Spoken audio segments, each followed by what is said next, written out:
We're live. Oh, yeah, let me turn Twitch on so I can... Oh, looks like we are live. Hi, everybody. Welcome to the Sunken World Saga. This is a Dungeons & Dragons 5th edition live stream where we have 4 groups with 4 characters each. There are 8 players in our campaign. Tonight we have 4 of them playing one of their characters each. I'm going to find a way to explain this quickly and clearly one of these days. But tonight we return to the...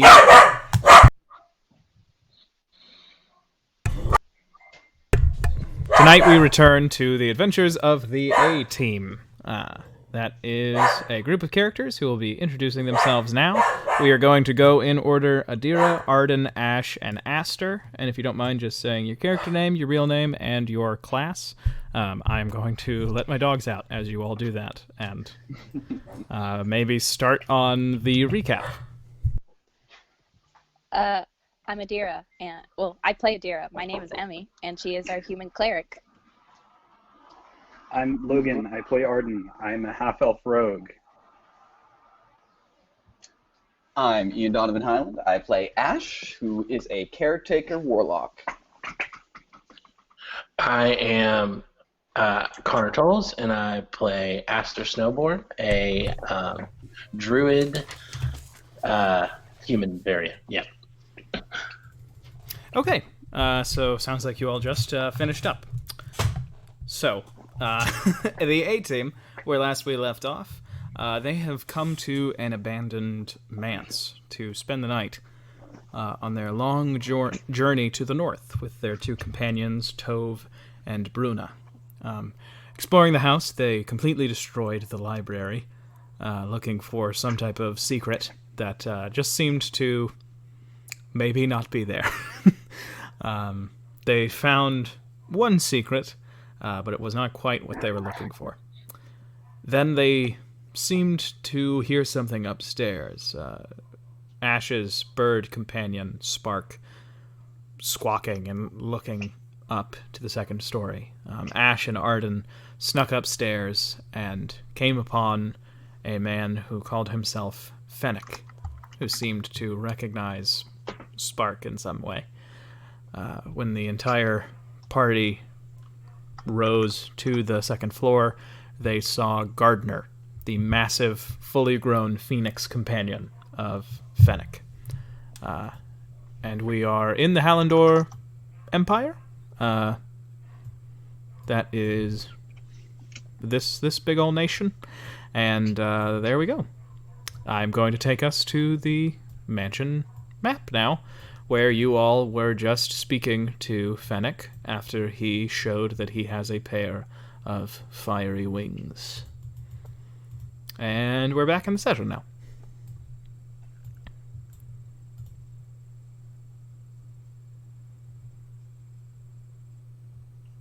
So when am I going to get those?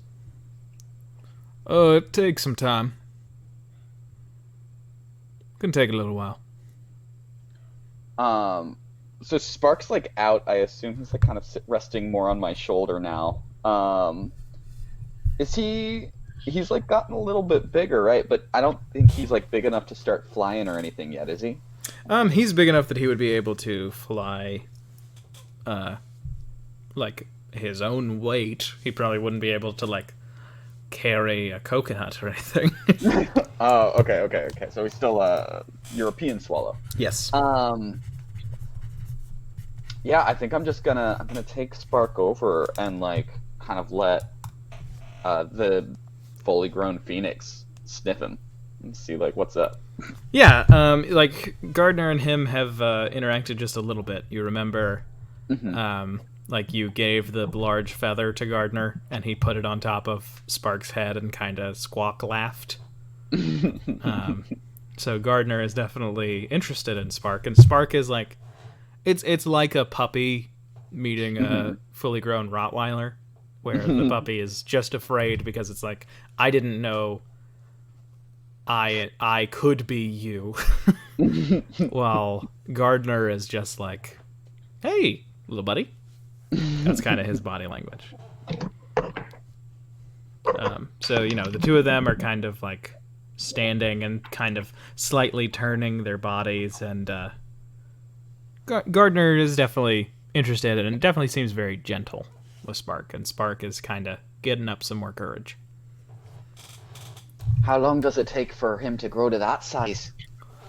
Oh, well, this is about the third life Gardner's had, so it's more about you. Wait, third life? What The does that first mean? time. Oh, we've run into a fair amount of trouble. Old Gardner and me.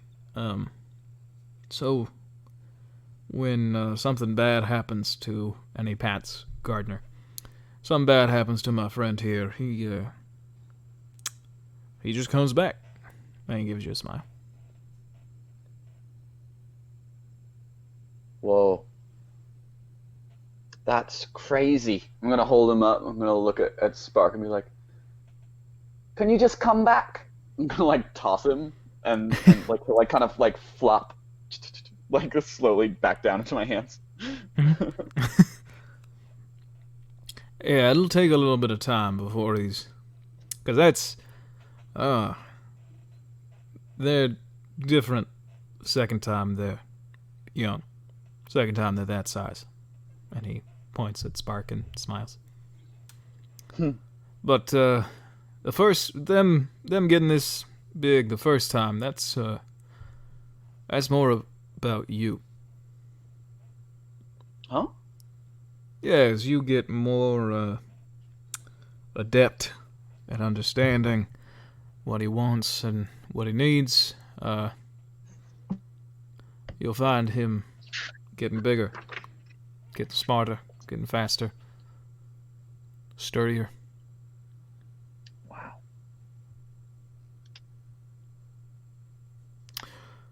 But, are you all hungry? I'm pretty famished, to be honest. What about you guys? Yes? I could eat. Yeah, I'm pretty hungry. Alright, well, I got some rabbit and some greens. I guess I can make that in case any of you don't partake of anything that had a pulse. So, if y'all don't mind going and getting your friends downstairs, I just heard them, and you remember that Bruna just shouted, "What the hell?" from about where the library would be. I'll go get them. Adira then leaves the room to go grab I'll them. go with. Okay. The two of you head downstairs, and he kind of smiles at Ash and Aster and says, "So, everything's a bit scary right now, isn't it?" Ash just nods feverishly. Aster just kind of smiles. Yeah, a bit weird. I guess, I don't know. And he like rubs the back of his neck and kind of like looks up at the sky. Like I said, I'd be willing to tell you a few things. My days of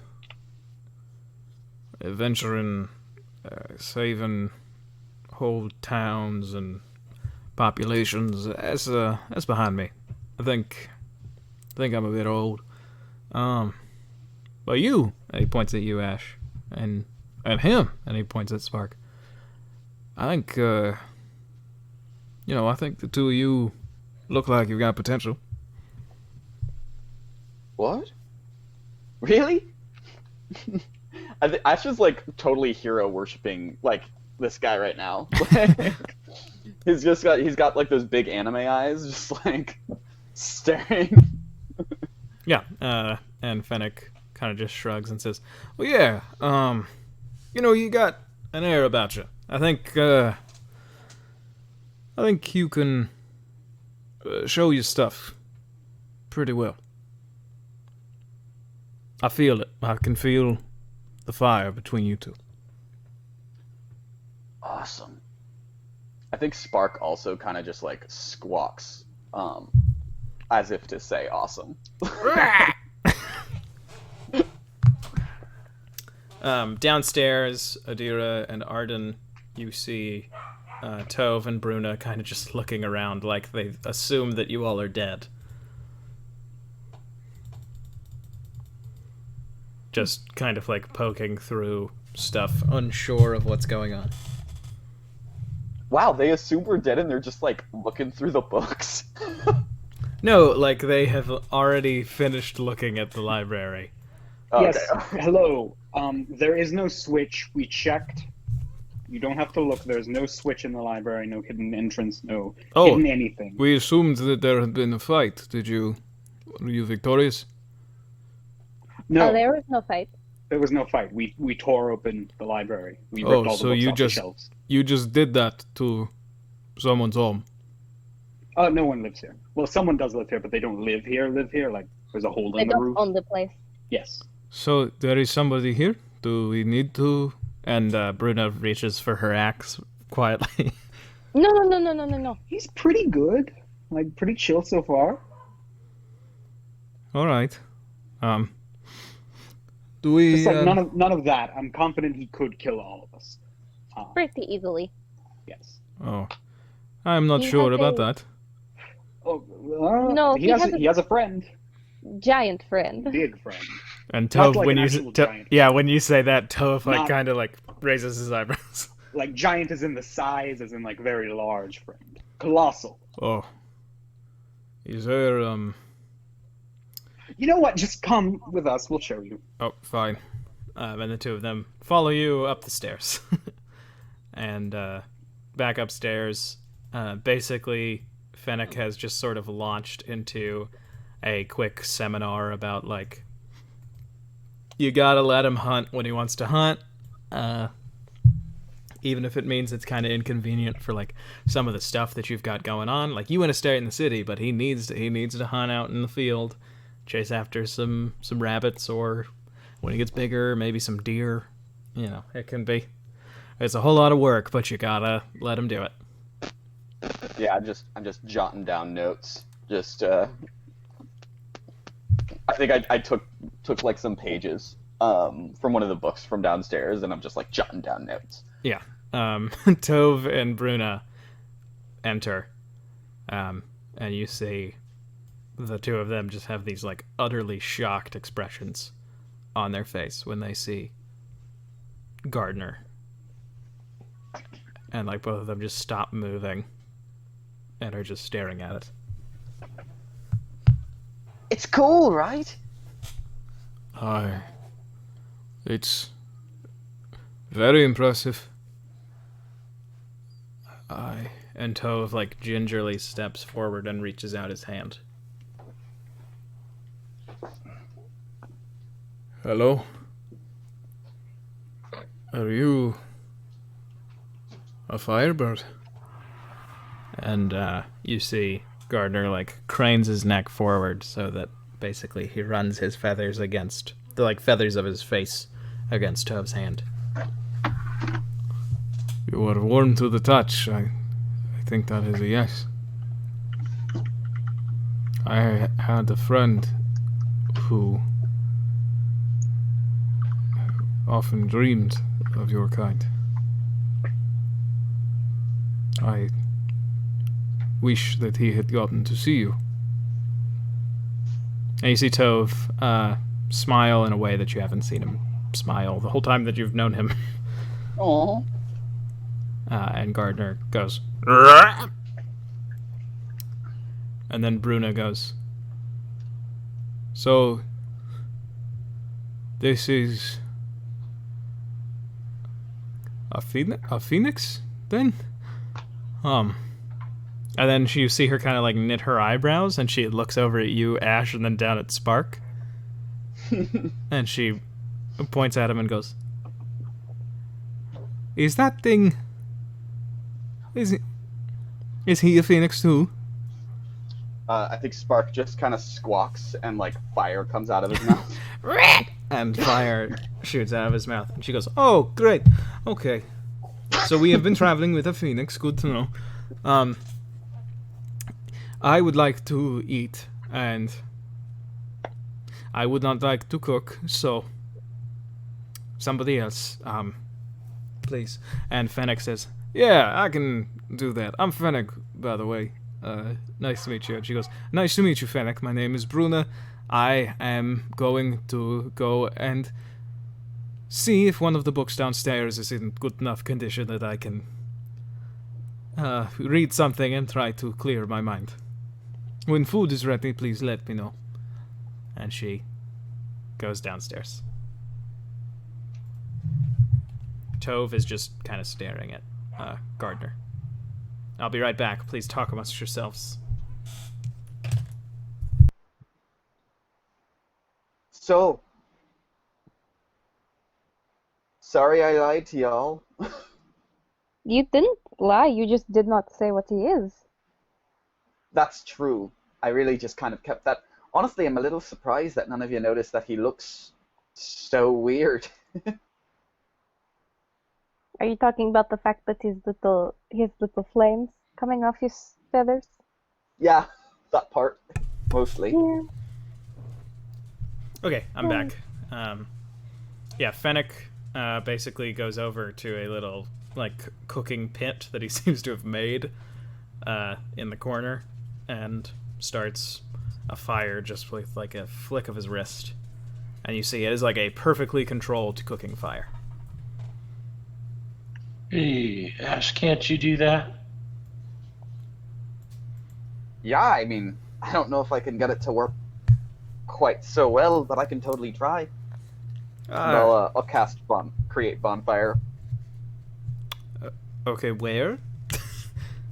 Like, in a wet patch. Okay, over there. Yeah, so you basically have it come up, it crackles for a second, and then it sort of flames out because of the water. The rain. Fair enough. Yeah, and Fennec looks over and kind of nods and says, "Oh, how's it going? That would have burned for a while if it wasn't for the rain. Here's a tip for you: rain and fire don't mix." Yeah, I know. I've set a few buildings on fire by not really taking that into account. So I figured since we're staying in here, it's probably best to just not cast willy-nilly, right? Yeah. I think that'd be a good idea. And he gives you a smile. Tove silently leaves the room.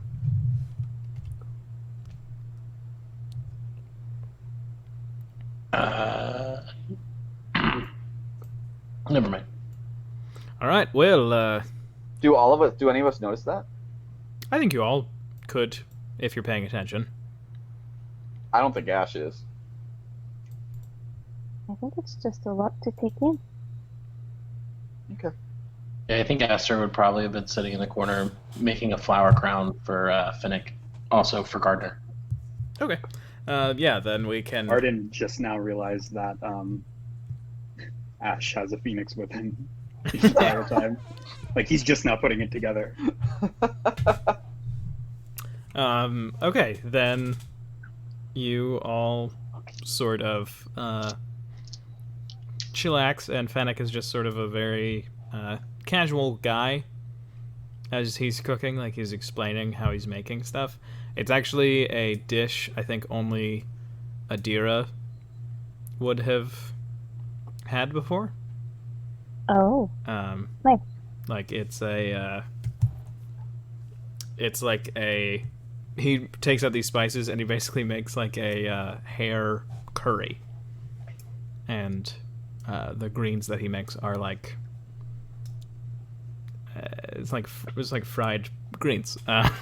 So that part you all could have had, but yeah, he makes it, and Bruna comes up at the smell, but Tove does not return to eat.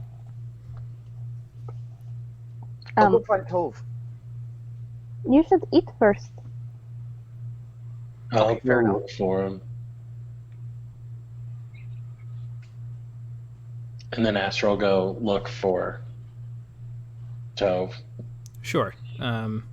Bruna says, I saw him go behind the house. Do you think he's using the toilet? He's been gone for a bit. Could be sitting down though. I guess. When Finnick hands Adira the bowl of the curry, she looks very happy and just scarfs it down. Okay, yeah, and he's a very good cook. But Aster, you go wandering behind the mansion, and you see Tove kneeling down, and you see that he has lit a small fire, and he has shoved into the ground next to the fire the piece of wood that you saw him carving stuff into. Hey, Tove. We're all eating upstairs. Food's ready. Oh. Right. What are you making? It's nothing. And he gets up and he just turns and walks past you very quickly. He stomps out the fire with his foot and then hurries back into the house. You okay? I'm fine.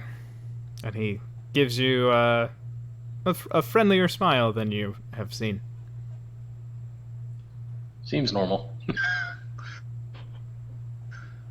Alright. Cool. No, I'll just druid craft a flower and hand it to him. He takes it and just kind of he looks down at it and kind of twists his lips and kind of squints down at it for a second and then looks at you and kind of curls his expression a little bit and then just goes, "Thank you, my friend. You are... No problem. You are strange, but I get that a lot. in a good way." And he goes back into the house. Alright, I'll walk back upstairs. Okay. Yeah, you all eat over dinner. Is there any chat anybody wanted to have? Oh yeah, this dinner's very good.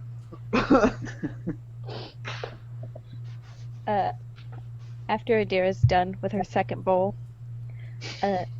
she walks over to Bruna and pulls out the warhammer she never sold from our session 0. Oh. Do you think you could teach me how to wield this? I could. I very well could. I am more adept with an axe, but I could give you a few pointers. And Tove walks in. Same idea, is it not? Tove walks in at the same time and looks at it and says, "Or I could help with what she The both of teaches." you could help? I could, yes.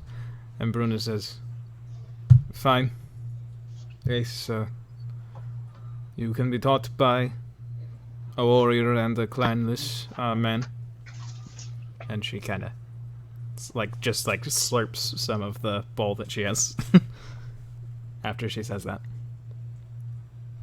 You really shouldn't do that. You need more of a bread to mop it up, but I guess since we don't have one. Oh, I'm sorry. I could have seen about baking some bread.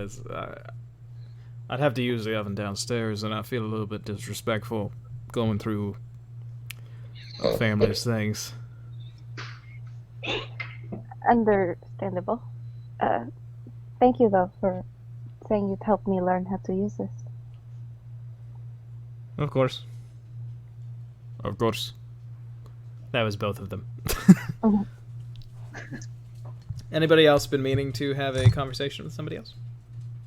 Yeah, I think that Ash is stuffing his face, and at one point he just looks up at Arden and goes "So you're really rich, right?" I mean, not that rich.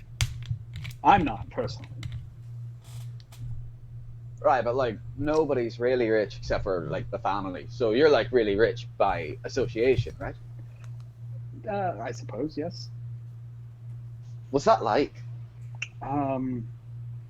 Well, most rich folk are bastards who don't know anything about the world outside of their keeps and castles and courts. And they think of everyone of a lower position as lesser, but somehow they are above those lessers, even if they are within their own family. And they're constantly fighting, constantly trying to get to the top, and the good ones all die.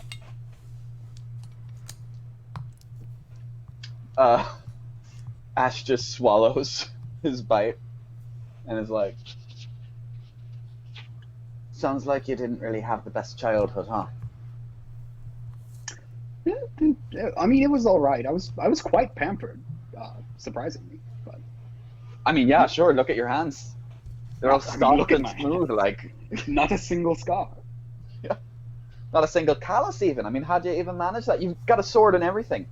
Well, you don't, like, it's a rapier. You don't grip it like you would a longsword or a club. It's a different kind of dance altogether. Oh. So it's fancy. It's quite fancy. Do you miss your family at all? Was there no one that you liked? No. Well, there are people that I do miss, but they were not part of my family. Oh. Okay. That's about it, really. What about you, Ash? Let's talk about you. I was waiting. I was looking to see if you were going to ask me. There we go. No, I mean, I kind of have the opposite. Like my family is great. They're just, we just didn't have much, so we kind of just all looked out for each other. And yeah, I spent a lot of time. We lived in the big city, right? And well, we kind of lived in more of the slummy part of town. But I spent a little bit of time like begging, and then I spent a little bit of time just like, picking pockets and that kind of thing to get by. And we just took care of each other. It was really easy, honestly. Like it's a hard life, but a good one. As long as you got a little music and a little. My brother loves to play the violin, so we always had a fun evening with each other. And as long as we had some bread and some soup, we could make means, Yeah, that sounds lovely, actually. Yeah. We're really lucky, though. The only thing that's really nice is that we got really good dental hygiene in our family. My great-grandfather was a dentist. Huh. Which means that he basically tortures people in this medieval setting. Yeah. Arden is just like solely looking at Ash's teeth now. Yeah, he takes a medieval toothbrush and just keeps them nice and pearly white. Actually, no, he just casts prestidigitation on them now.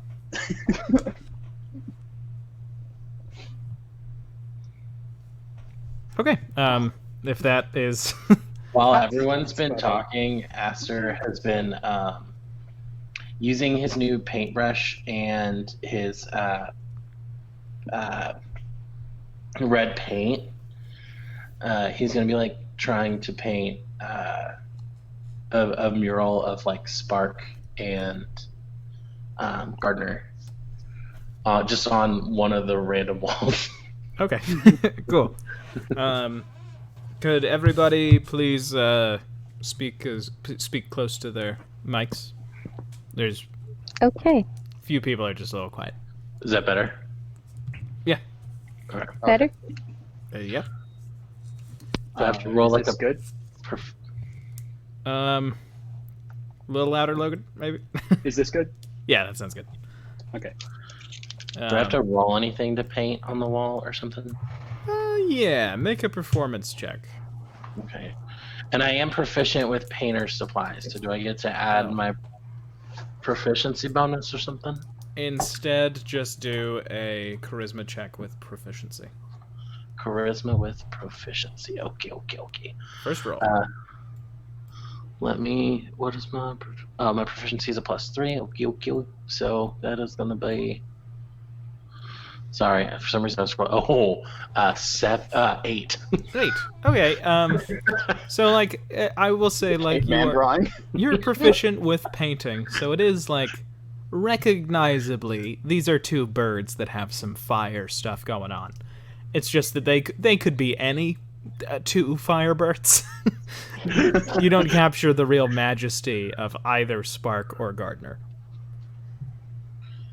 I gotta break in these new brushes. And when Fennec looks over and sees that, he gives you like the biggest smile, and you notice that he has a gap between his two front teeth. And he goes, "Oh, that's lovely, buddy. That looks just like you." And he points at it, and Gardner looks at it and goes, "Squawk!" And he says, "Oh, that's so nice." Oh yeah, that's great. That looks like exactly like Spark. Like good job there, Aster. I'm a little bit worried myself that if anybody happened to be out looking for us, that we'd be in trouble because they'd know we were here. Yeah, they'd be able to find us, like just pinpoint right who we are and everything about us. So like really, like honestly, you should just tear it down. But I like it too much, so just keep it. Oh yeah, I wouldn't say to tear it down. I tell if they're telling the truth. I mean, if you'd like to make an insight check to see if you believe them. Oh shit! You immediately know that Ash is... So Ash, are you like just trying to protect Aster's feelings? Yes, I'm just trying to be nice. Okay, yeah, so you can tell that Ash is doing that, and that Fennec is doing that, but he is also so touched that he wants you to feel good. Aster is just gonna be like, "Thank you guys, but it needs some work though. These are new brushes. Don't." Well, I mean, Don't we worry could all about it. look. We could all stand to improve at anything we do. I used a little too much turmeric in tonight's dish, as on me. Oh no, my collard greens were my friend. What was it? Just like Fried fried greens- spinach, fried greens basically. were- Like not those aren't Yeah. good. He's not good at making vegetables. No, my vegetables they were delicious. No worries. Well, I appreciate you saying that. Does anybody else have anything they wanted to do or say, or we could go to the Warhammer training and Phoenix talk? Warhammer trading. Okay.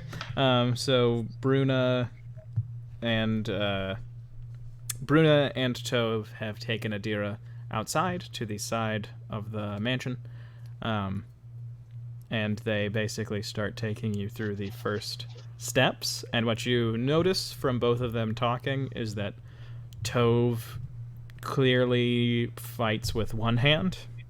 Mm-hmm. Like he uses one hand on his weapon, and Bruna uses two.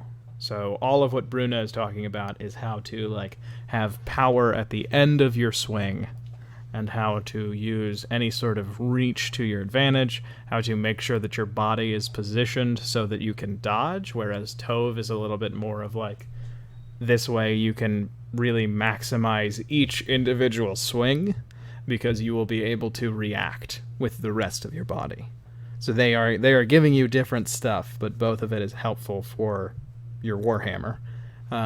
And they both kind of help you with your footwork, and you notice that they're a little bit competitive with each other about the footwork, and like kind of like talk over each other. Like Bruno will be explaining something, and Tove will be like, "Sure, but Adira, you're much taller than Bruno, so you can't really position yourself that way." And then he would basically pose in a different way and start explaining how it's useful. And then Bruno would be like, "Well, sure, that would be useful, but the Warhammer is not a slashing weapon like a sword. It is not a weapon all over, so you will have to be able to do something more like this." And then she positions herself in the exact way that she was before. Can you just make a strength saving throw? Okay. Nice. Okay, yeah, you get a pretty good grasp of basically everything that they are teaching you. And you feel like, oh, you know what? The principles of this are not as complicated as either of them are making it. They are trying to impress someone, and it's not me the whole time that they are going through this training. So you feel like you almost get Warhammers. Okay.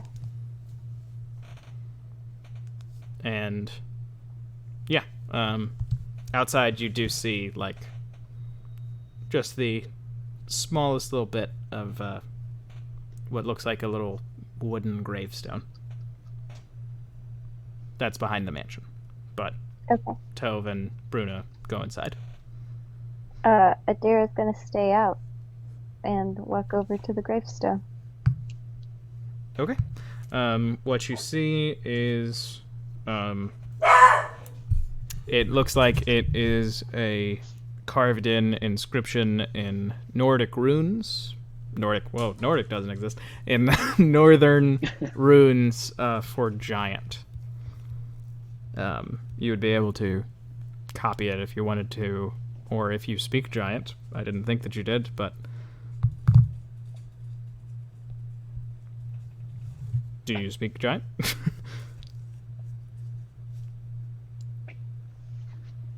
Emmy? Did we... Sorry, I was muted. Isn't giant script dwarven script? I believe that it is, yes. Well, I can speak and read dwarven.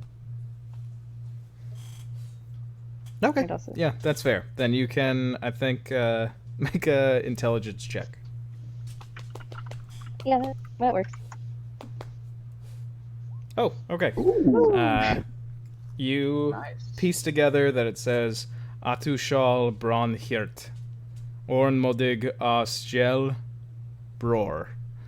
And what that means is Atushal Fireheart of a brave soul brother.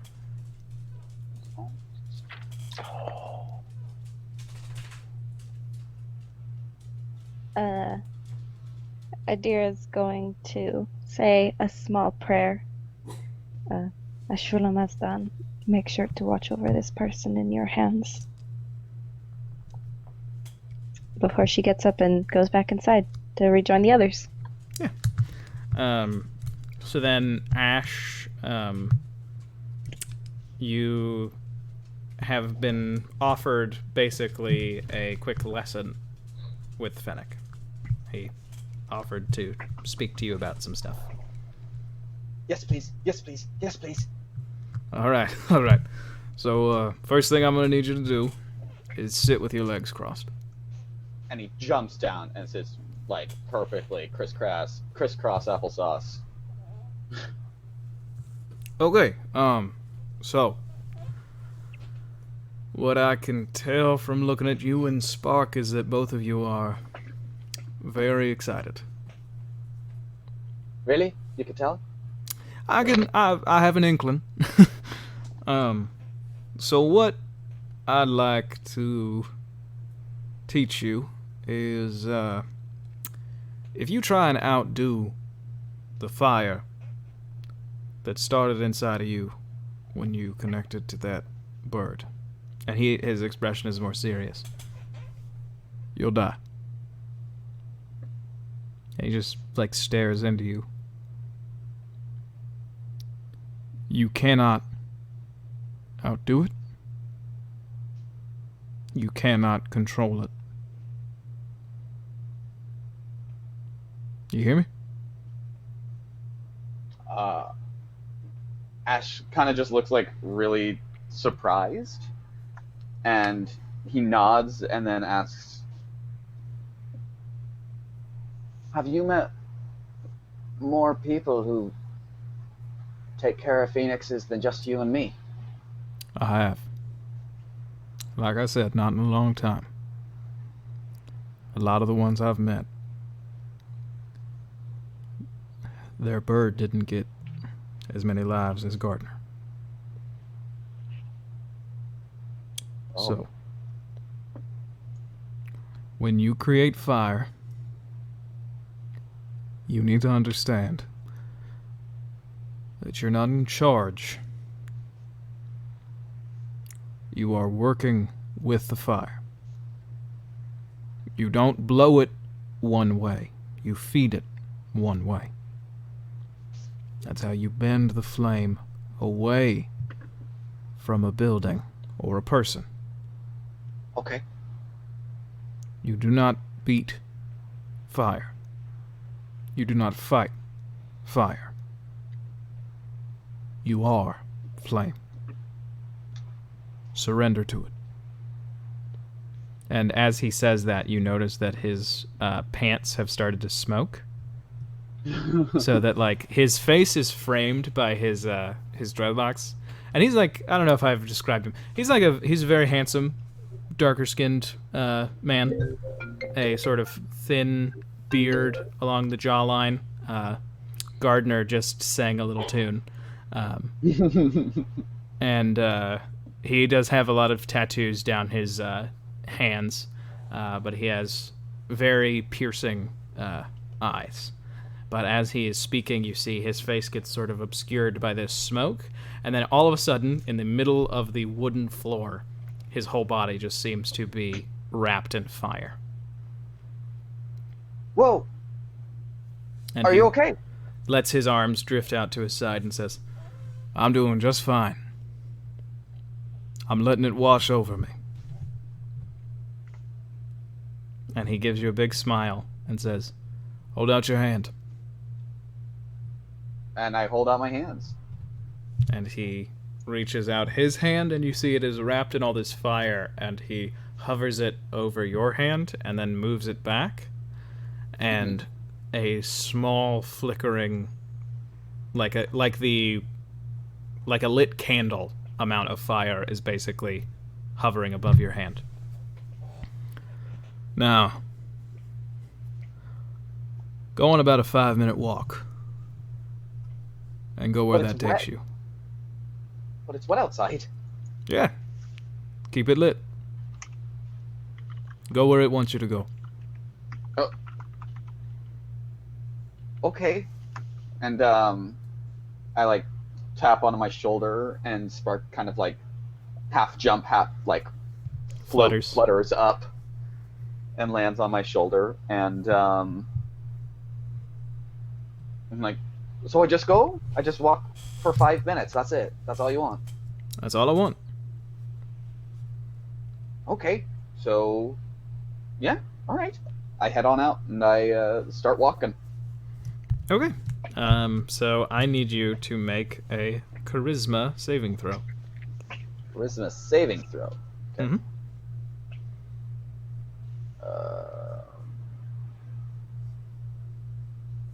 Okay. So you manage to keep it lit as you walk through the house. The doors have largely been left open, so you manage to get to the front door, and you can kind of wedge it open with your foot. And you manage to keep it lit as you walk outside. You feel the fire, like, almost as if in your hand without actually moving. You feel the heat drifting in different directions. And that's how you kind of perceive where maybe it wants you to go. But it's almost like a compass. Like if you sort of turn a little bit when you feel like it wants you to turn, it can like turn back the other way. Gotcha. And you walk out of the house and you go sort of back down the trail that you were going, but then all of a sudden you feel like all of the heat is pushing you towards this mountain that you see kind of nearby. There I go. Not a very big mountain. Is it? I mean, it's not a 5-minute walk away, I assume. It is not. And sort of towards like the 4-minute mark, you feel the fire sort of start to like be like, I understand we're not going there. Like there's a weird understanding because you did high enough on your save. Okay. And so the fire sort of lets you go back towards the house. And you get soaked around the fire. Spark gets a little wet, which he's not exactly thrilled about. But Yeah. you all step through the door, and he is waiting for you, still on fire. I think everyone else inside the house, you did watch Fennec walk past you just like drenched in fire, but not setting anything on fire. What was each individual person's reaction? Arden just pushed himself up against the wall and just watched him walk past, like, what the fuck? Yeah. The rest of you, how about you all? Adira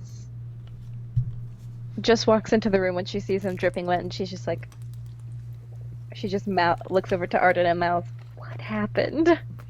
He's on fire! Aster, because he's seen a lot of things on fire, and this has helped before, attempts to cast Frostbite. Yeah, okay, what's the saving throw? What's the DC? It's a 15. I'm pretty sure it's Constitution. Hold on, I can tell you for sure. Yeah, Constitution save, DC 15. Yeah, what act does Aster do to cast Frostbite? Aster just kind of like goes to point out a hand, and like palm up with one, like his index finger pointed out wherever it's going, and like blows into his hand to kind of make ice just like come out of it, and like so it's like a snow flurry would like go over to somebody. Yeah, you feel when that contact would happen, you feel a slight burn on the finger that you used. Ow. And Fennec looked over at you without stopping and just went, "Oh, sorry about that." Are you okay? Yeah, I'm all right. You okay? Yeah, just a little toasty. Well, I'm sorry. And then he smiles, like a genuine apology, and then he makes it to the door. And that is when you walk through Ash, and he reaches out and just grabs you on the shoulder, and you are dry and like happily warm. Oh, And so is Spark. that's so much better. Can I do that? Can I do that with prestidigitation, actually? Yes. Awesome. Yeah, you can probably do that. And he like scratches his jaw. So where did it want you to go?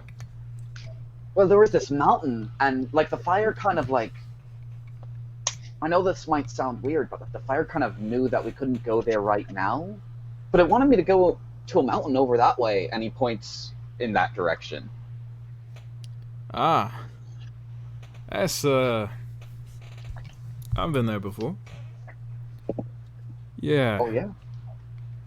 And he smiles and says, "I think it would do you and your friends some good if you visited."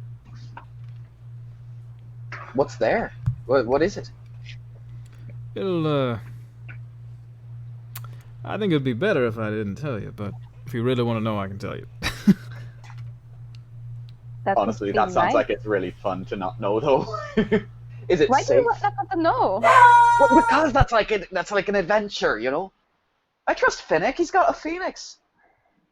If he says we don't need to know, then why not? You know, like just It's have very a little. kind to us, but you should It dress might us not like- be safe. Oh. I- All right. Well, if you guys want to know, then fine. But I'll just cover my ears. That's a good I'm idea. down for not knowing. Aster's gonna cover his ears too. You two are the weirdest people I know. Thank you. Aster unplugs his ears. What was that? The cave, he says, Oh. and lets anybody who wants to cover their ears cover their ears. Has... Adira mimics covering her ears to Ash and Aster so they know to cover their ears. The cave has got there's a spirit that lives in the cave. It likes to test people, give them rewards.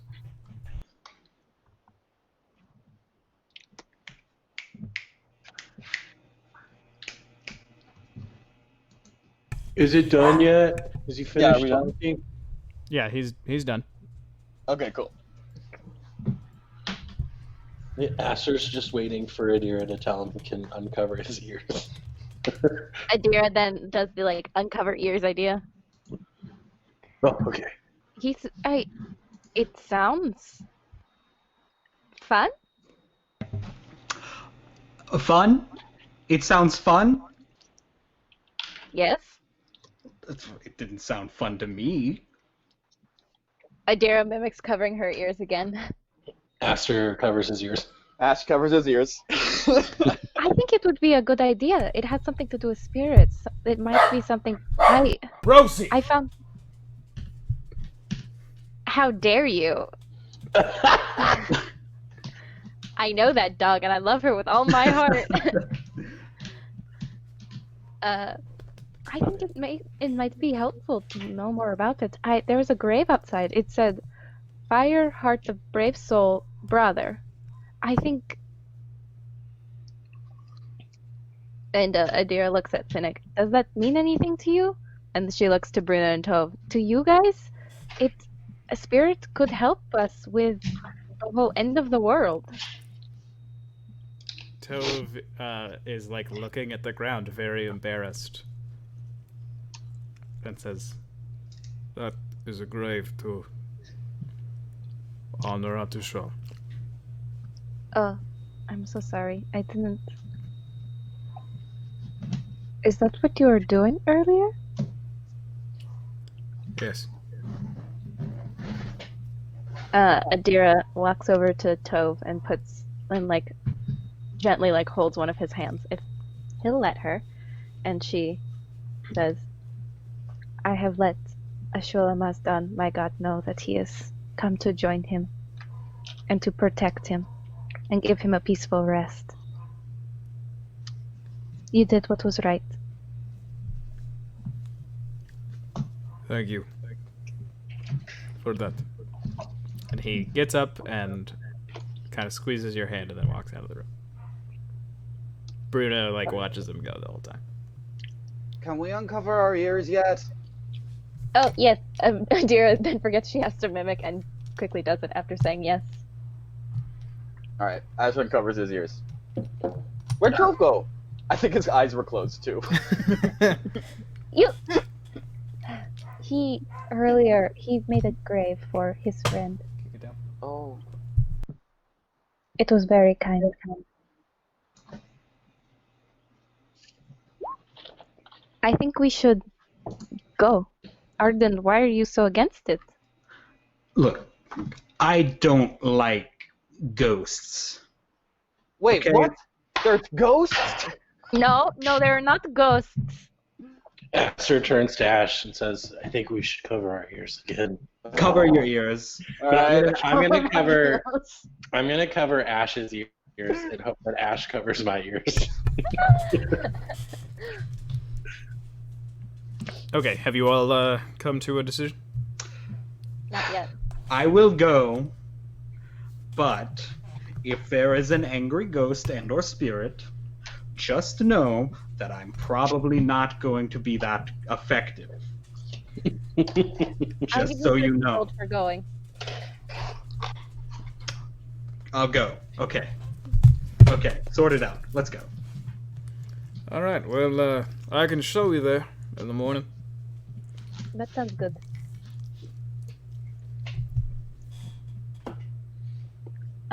Before we go to bed, take our long rest bed for the night, Adira gives a 15 gold down payment to Arden. I will take this. Just so you know, if nothing bad happens, I will give you the gold back. You can keep But- half of it. If something bad happens, I keep the gold. If something good happens, I'll give you back the gold. How does that sound? That sounds very generous. Okay. He takes the gold. Before we go to sleep, would Aster know how to make paint? I mean, he would know that you can mash up certain things and mix it with enough, like, of a good amount of water to get paint. I think he's gonna try and get like a bowl of water, and then, or like grab something from the kitchen, and let it catch the rainwater, and then I want to try and like druid craft one of my purple flowers, or my pink flowers, and I want to try and mash up some pink flowers into it and try and maybe make some pink paint. Okay. Yeah, make a nature check. Ooh, okay. This should be my strong suit. I'm a druid. And it wasn't. An 8. Okay, it was an 8? I haven't seen it come through. I'm gonna refresh my page. So an 8, yeah, you do not make, you make like Play-Doh.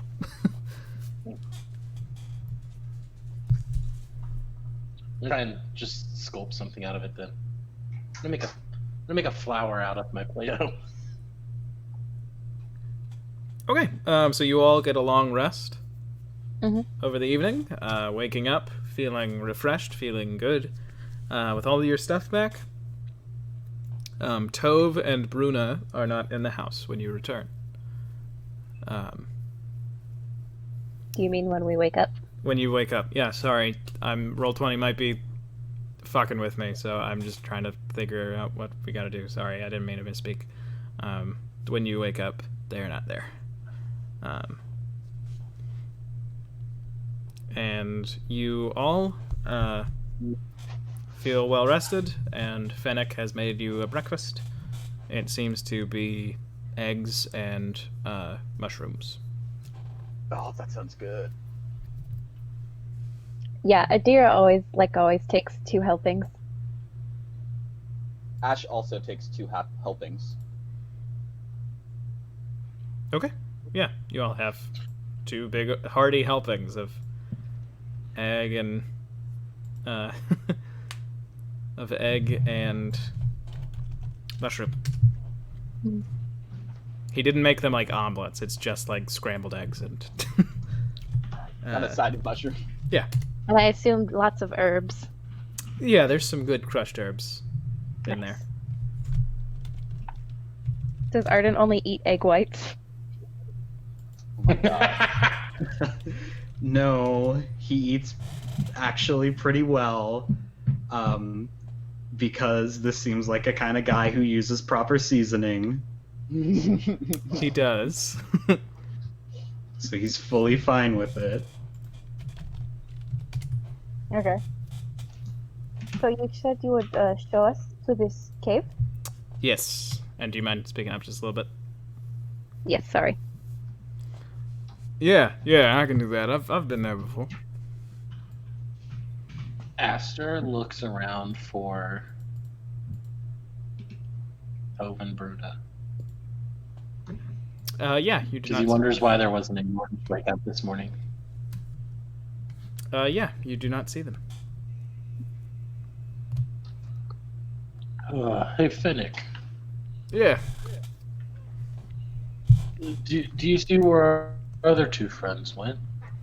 Oh, yeah. They were going to the next town over. They said to tell you all that they would probably be back tonight.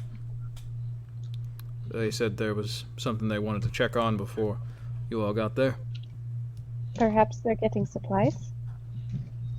I could be. Bet they're doing it. I'm just kidding. Well, they might. Did they look any different? Like, was Bruno wearing, I don't know, makeup or something? She was? Is that different? That is so very different. She had just bought it. Oh my goodness. Arden's jumping up a little bit. I think they went on a date. They're going on a date! They went And on we've a got a date. date with Destiny. Uh, Oh no. All right. Take a point of negative damage from that. No, you do not. Is anybody else not able, like, the sites, or the game's not working for me now? All of a Yeah. sudden. Okay. Yeah. Fucking great. Server said it went down Yeah. for me for a second. Oh, I love Roll20. All I can do is move my character. I mean, I can move my character. Can you guys? I refreshed and Oh, it seems I to be can. maybe working. I refreshed and it wasn't working, and now I've refreshed again and Mine is it's still loading. not working. Okay, now it looks like it's loading. Hold on, let me try. Let me see if it saved the. Did that things. work, Freddie? Can anybody see that I just clicked something? I think we all might be But your refreshing. token just moved. Okay. Yeah, mine works You now. just rolled That insight. worked. Yeah, I just saw Insight as you did it. Let me see if you all can tell that I've changed the map. I sure hope that you all saw me change the maps when I changed them earlier. Did that change the map? We on a different map? No. I'm No. not on one. We're still on Uh, 4-2? it's Yeah, just, I am. okay, it loaded Yeah. now. Yeah, Okay. it's catching up. Okay. Also, that insight roll is just to check to make sure that my rolls are still working. Nope. Adira can be lied to. Anybody can tell one lie to Adira right now. Adira, Yeah? I just thought you should know. I'm actually a prince. I'm secretly a woman. All right. Well, only the first one she automatically believes. Are you all on the map? Is the map that you all see right now a map? Okay. Yes. Yes. Cool. Adira's gonna be like Yeah. one of those moms that's like, I can't believe you were ashamed to tell me. Think I would think any differently of you? Okay. So you all know where Bruna and Toe have gone. So Fennec stands up and says, "If you all would want to hit the road, I'm ready to show you that way." I'm ready. Let's do it. I'm excited for this little adventure. Okay, let's go. Remember, 15 gold if you meet the ghost. 15 gold if it's good. If it's good. All right. Okay. I had to And- bribe him to let to go. Oh, I rolled with a few people like that. And he tells you about the people like that on his journey. And you all follow him through the forest, going a little bit further than Ash went the other day, until you come towards a sort of somewhat of a dip in the ground that leads you to a small clearing at the base of the mountain. And there is all of a sudden a mist that seems to roll around you, and you see the entrance to a cave. Fennec kind of stops walking and says, I can't go in with you.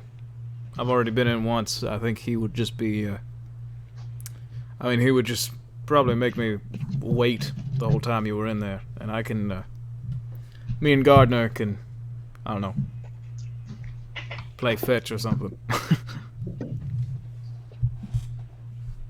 Okay, well, Thank you. yeah, let's go. Oh, let's go. And let's, Ash is let's just go. gonna run. Ash is just gonna run in to the cave. Adira's gonna. Oh, sorry, you go. Oh, Adira's just gonna follow. I assume Ash and Aster running in. Oh, no, After was gonna druidcraft a flower for Finnick as a thank you.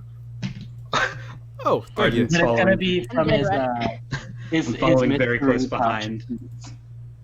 It's Oh, your and mystery pouch, Aster? Yeah, yeah. Okay. Yeah, it's a Those nice are yellow special flower. occasions. Gotcha. It's a nice yellow flower. uh, Go ahead. before Ash gets in, he's gonna take the feather from Gardner that he has, and he's going to think about a short sword, and it'll turn into the like gold and black and red short sword again. Yeah, sure. Okay. Then you all enter the cave. And at first, it's like a twisty, long, just normal cavern system, where you're sort of diving in with everybody else around you. and you all are sort of walking in, I assume, just the order that you kind of were in as you entered. Oh, Adira, as they're walking, she's just gonna like accidentally like bump her elbow into Arden's and cast guidance on him. Why? Just in case. Because he wasn't a fan of wanting to go into the cave. Whoa! Oh. There it is! I called it! No, it was just me. I was just giving you a boost.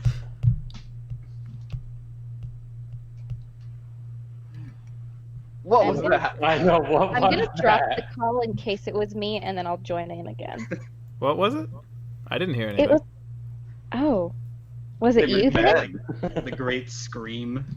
Yeah. The digital death. Oh, I didn't scream. Okay.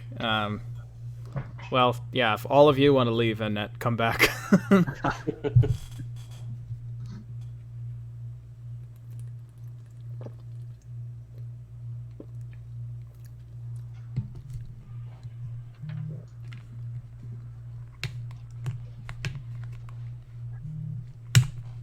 In the interim, Adira explained to Arden that it was her, and she was just giving him a little guidance from her god. And it made like a giant digital scream. Yes. A computer virus from a 1990s animated film. Yeah, it was like one of those like white noise screech screams to explain it. it was like dial-up. Oh no. Yeah. Uh-oh. But anyway, Arden, you once so for about a minute you can roll a d4 and add it to a ability check of your choice. Okay. I Do mean, I it's just for like, only a minute. yeah, really. do I just bank a d4 or Yeah. until that? I don't think it's gonna happen in a minute, but like, hey, Ben, would you mind Nice. if he just banks a d4 for this? I mean, I would prefer it be rolled every time, but yeah, I will say there's probably not going to be a roll for another minute. So that's what I was thinking.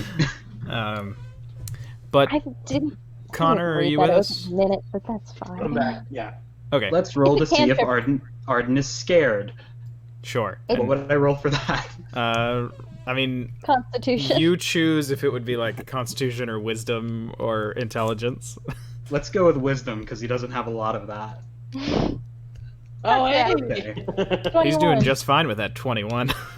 Arden It's a doesn't cantrip. believe I in can cast it ghosts. again. I've never seen one, but I've heard of them. Okay.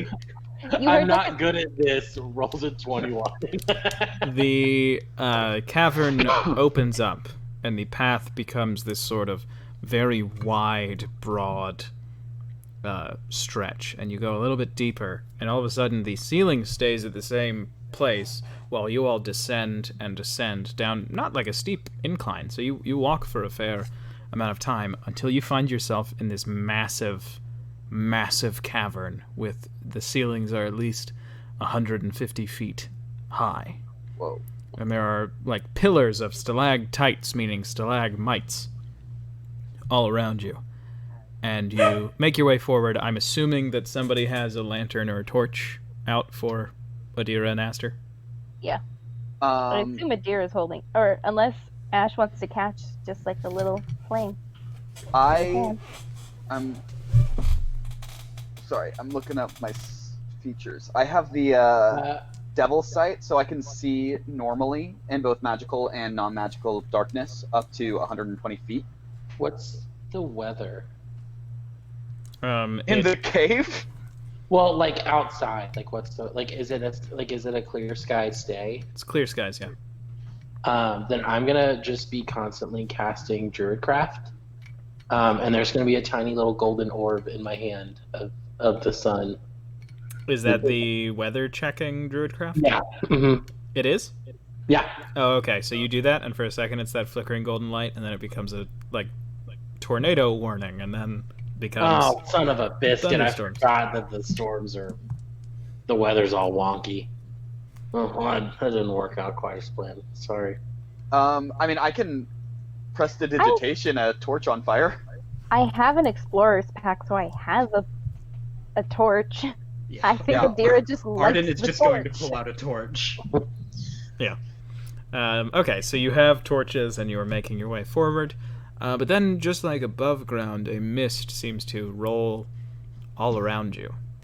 And you are walking and walking, and then the mist just goes above everything, and all that you can see is each other. And then your torches go out. And for a I'm gonna moment... grab Adira and Arden's hands. Okay. Yeah, does anybody else have a reaction when the torches have gone out and the mist is all around them? Adira holds up her shield, which is almost always attached to her left arm. Like, try to block the current. Aster just says hello. Arden's gonna he's gonna like grasp Ash's hand and get ready to throw the torch. Okay, and you all just all of a sudden, it is very dark, and for a moment only Ash can see, because there is magical darkness around you. And then Ash, you can't see. Well, this is weird. And then you hear, "Oh, hi, how are you doing? Hey, what are you doing in my cave? I didn't invite you into my cave." What? What? What's going on? Why are you here? I'm gonna druid craft a flower. And all of a sudden you can see, even though there is still mist around you. And you are on a large circular platform, the mist lapping at everybody else's waist and Ash's head. And you see over on a stone a about the size of a horse fox who has like a feathered cap on and a robe and is reclining on this large rock that's sort of shaped like a bed. He's in kind of like a hedonism bot pose. What's this about? Why are you in my cave? I don't recall inviting 4 people into my cave. We were just told that we should come visit your cave. Oh, I like the sound of your voice there, fella. Oh yeah, what about you? Where are you from? Oh, I'm from all over. Oh yeah, same. Well, I'm from the Golden Isle, so. Where are you from, Con? Oh yeah. Oh, me too. I just say right. I say I'm from all over, so I can sound a little bit important. That's why I say I'm from all over too. Yeah. Oh. Well, hey, I'm sorry. How are you? Let me introduce myself. My name's Wiley. Wiley Coyote. Is it Wyoming Coyote? No. No. Wiley is in the adjective. Okay. What are your names? Well, I'm Ash. This is Spark. I'm Spark Adira. Aster, and I hold up one of the flower that I druid crafted from my special flower, because in the panic he was like, I don't know who this is. Here we go. Oh, what's that? Oh, I'm Arden, and he lowers down the torch. He's not gonna throw it anymore. Well, so it's nice to meet you. I assume you're here because you thought I'd give you something. Oh no, Yes. honestly, we were just here. Wait, we are? What? Yeah. The two of them, they had their... When I asked about the cave, we asked Fennec. He said he had come here before. Oh, Fennec, yeah, he's a good fella. He told us about this cave, and, well, when I asked more information, these two wanted to know nothing, so they had their hands over their ears. Cover the ears, the old cover the ear trick. Yes. Can I tell you the secret there, boys? Yeah. You cup your ears, you can still hear, but you look like you're not hearing. That's good for spying, and he gives you a wink. Oh, I'm gonna take that. I'm gonna jot a note. Oh, there you go. I've already given you something, so now you all can leave. Wait, what? I gave you a tip. Yeah. That seems like little in comparison to what he was talking about. Ah, fine. Well, I guess I could make you better at stuff or worse at stuff. That would be helpful. Yeah. I got, my favorite little enchantment that I can put over mortal people is I take away a little bit of your smarts and make you a little more likable. He looks at Ash and says, "I won't be giving that one to you." No, I don't think I need that. Thanks. Well, I don't think you can take it. I don't think you could Fair. take losing any smarts there, fella. I'm not that stupid, you know. That's Oh, you're not Like- that stupid because I haven't taken any of your smarts. you know, this is just. I come from an impoverished background. You know, I didn't get no education. That's all. That's all that. You know. Jeez, man. Oh, we well, got a pinch chip going on here. hey, me too. Oh, well, there we go. It's more similarities. He gives a little fox shrug. Am I just you in the past or something? Like, Oh, that would be really interesting, wouldn't it? But no, no. You have a small phoenix, and then you may become a fox? I would Ashton believe it. raises his hands like, oh. Well, hey, listen. So I could make each of you better at something. And what is the cost? Well, I get a bit lonely down here. So I like company. I like games. Astor's like, I like games. Oh, you like games too? What's your favorite game? That's a hard question. That's a hard question too. I think one of my favorite games to play was. I would go run and hide, and people were supposed to find me, but a lot of the times they never came. Oh my gosh, me too. Well, Adira looks over at them a little horrified again, and just thinks, what were their childhoods like? well, now I'm a bit sad to tell you the truth, but I've got a game that's pretty fun. It's a game that you all can play by yourselves and then together. I think that's a bit fun, wasn't it? Okay, so I know that he's from like my country. Yes. How much about like my country's hierarchy that you told me about does Ash know? You know that you have a king. Okay. You don't know the other thing that I told you. Okay, cool. Have I ever met something like him before or heard stories? I would assume more of like a story thing about something like him before. Yes. You have Okay. heard specifically the story of Wiley the Fox. I will have you make a history check to see if you history check with advantage because you're from there to see what you remember about him. Can I doesn't. make a No. an argument for a performance check? Because I'm assuming it would be more on the folk story side of things. Performance check would be your performance. Okay, fine. All right, advantage history. Yep. Well, You do know that you remember specifically that in one of the stories he talks about being trapped, but he can go wherever he wants. damn it. It almost would have been better if I had just rolled the nat one. Because I could have re-rolled it. Yeah. But, it's a game that you all can play as yourselves and then together. Isn't that a fun game? Game where you start half alone and then you come together. Can I don't think Adira completely trusts this fox. Could I roll insight to see how much I believe? Yeah, roll a insight check to see if you think this fox is Monkey trustworthy. paws sort of thing. Hey, this fox is happily lying to you. But also, he is happily lying to you and also telling you the truth at the same time. It's very difficult to understand what his motivation is. Adira's gonna turn to her party and then. So, my general read of him, he's lying to us and easily doing so, but there's some truth in his words. It's a little confusing. I can't tell the difference between the lies and the truth. I mean, I'm though. not gonna shortchange you. You'll be getting what I promise you. It's just, there's I've got a There's game. danger. There's the games danger. are dangerous. Well, sure, there's danger. But all the best games got danger. What's the He's cost right. for what you give us? Well, the cost, I think one of you is gonna get what I talked about, where I make you a little less smart, but a little more likable. And the rest of you, I think I'll just give you the good thing if you pass the test. I mean, I could just, send you back up topside if you don't want anything.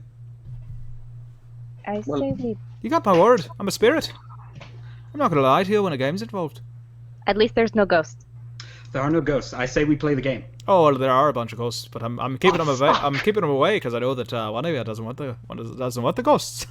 You know, that's. I get to I say reroll we that. play the Fox's game. That's a good. Are there a bunch of ghosts? There are no ghosts. There are a lot of ghosts. I can feel them with my phoenix energy. And he's keeping them back. He is keeping them back. Oh, like I'm gonna it's look like at I'm him and holding I'm up gonna the wink. entire sky. They want to be here so bad, but I really want to play the game. Arden, 15 gold. I will give you another 15. I'm down to play the game. I don't know why you think I'm scared of ghosts. I'm not scared of ghosts. That's one. He's gonna lie. Holy Jesus! All my of you God. are I'm not just like scared of ghosts. all of you are just like Arden's never been afraid of a ghost. And then when you lie, and I'm gonna say that Ash, when you lied about there being ghosts there, both of you hear the same thing in your just in your mind telepathically, and you just hear, "Don't get a kidder."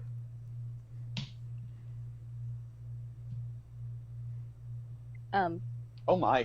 Adira is gonna step up closer and say, "We'll play your game." All right, that's two of you. I gotta get Okay. all four. I'm definitely down for games. All right. Uh, Nothing has danger in it. If it has a little bit of danger in it, that's not fun if it doesn't. I guess you don't really know us. I kind of speak for the party sometimes. Well, I've got 3 people, but I want to make sure that everybody's on board. That's how I like to play my games. He gives you a big, extremely terrifying fox smile. God. You, We're little not gonna fella? owe you anything, are we? Oh no, you're not going to owe me anything. No, the price that you're paying is playing the game. Okay. All right, that's 4. And he snaps his fingers on his paw. They seemingly morph from a paw into a finger, and each of you blink, and you're not there anymore. Adira, you can't see anything, but you can tell that it's not a magical darkness. You are in a... You feel like there's dirt on your sides, and it's a little bit hard to breathe. You can hear something scraping at the ground all around you. But you feel like Wiley, this fox, is still there. And you look over, and even though you know that you're not seeing him, you feel like just beyond something, he is still sitting on that big old rock. I have a question. Yes, Is the rock the shape of like a chaise lounge? it is. It's like a fainting couch. Okay. Hey, Arden, Yeah. you are falling in the sky. Okay. You are so high up, everything below you looks like nothing. Looks like a tiny playset. You look over and you see Wiley smiling at you on his rock that is falling in perfect time with you. Oh my god. Is he still like one arm down, like laying sideways? Yeah, like he's still reclining. That's actually pretty cool. Ash, when you open your eyes, there is a massive heat around you. You are surrounded by fire. Just you and Spark. You can see through the fire, though. You do see that big old rock and Wiley smiling at you. I wave. He waves back. Aster, you are surrounded by snow and ice. Ah, this is comfortable. And as you say that, you arrive on your knees, and you look over at Wiley on his rock, and he smiles at you, and when he does, the ice below you cracks, and you fall Shit. into frozen water. And we're going to go on a quick break. Is 5 minutes okay? Yeah. Okay, we'll be right back at 7:30. Be back. Oh my gosh. I wonder.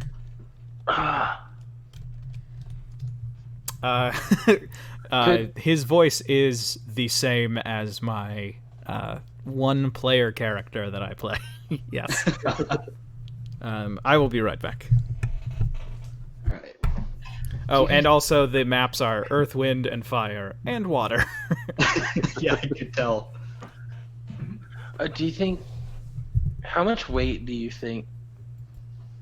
Do you guys think Shape Water would have been able to hold? Because that's what I was thinking about doing. Was like when he said it breaks, I was like, oh, I wonder if I can freeze this. It's like we're going on break, and I was like, no.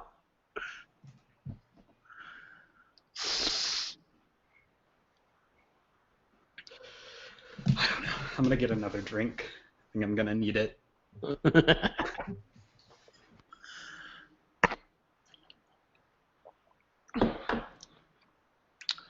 I was thinking this cave was gonna be our soul bond cave, or this mountain was gonna be the soul bond mountain. And I was like, heck yeah! I want my penguin.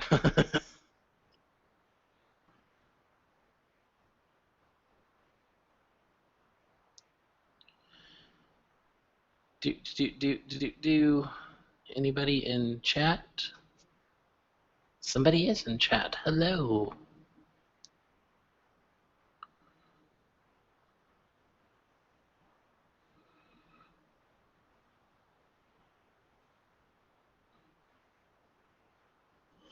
Mm, mm, mm, mm, mm. This has been a fun session so far. Oh, Wonder if any of us could die from doing this. God, that would be great. Your character just dies. Yeah, I was like, Arden's not actually playing a game. He just fucking falls. You walk outside the cave. There's just like a bloody imprint on the ground. The game is you're about to get some aid, but it's from ghosts. Are you willing to accept it? Never, no. They're Arden? incorporeal. Arden hating ghosts is very funny because none of us actually know that he's scared of ghosts. We all just think he does not like them. He's been lying about that for his entire life. I feel like him going down into what to him sounds like, oh, ghost cave. I feel like it was like, what is this? That an elf would go underground where a dwarf will not.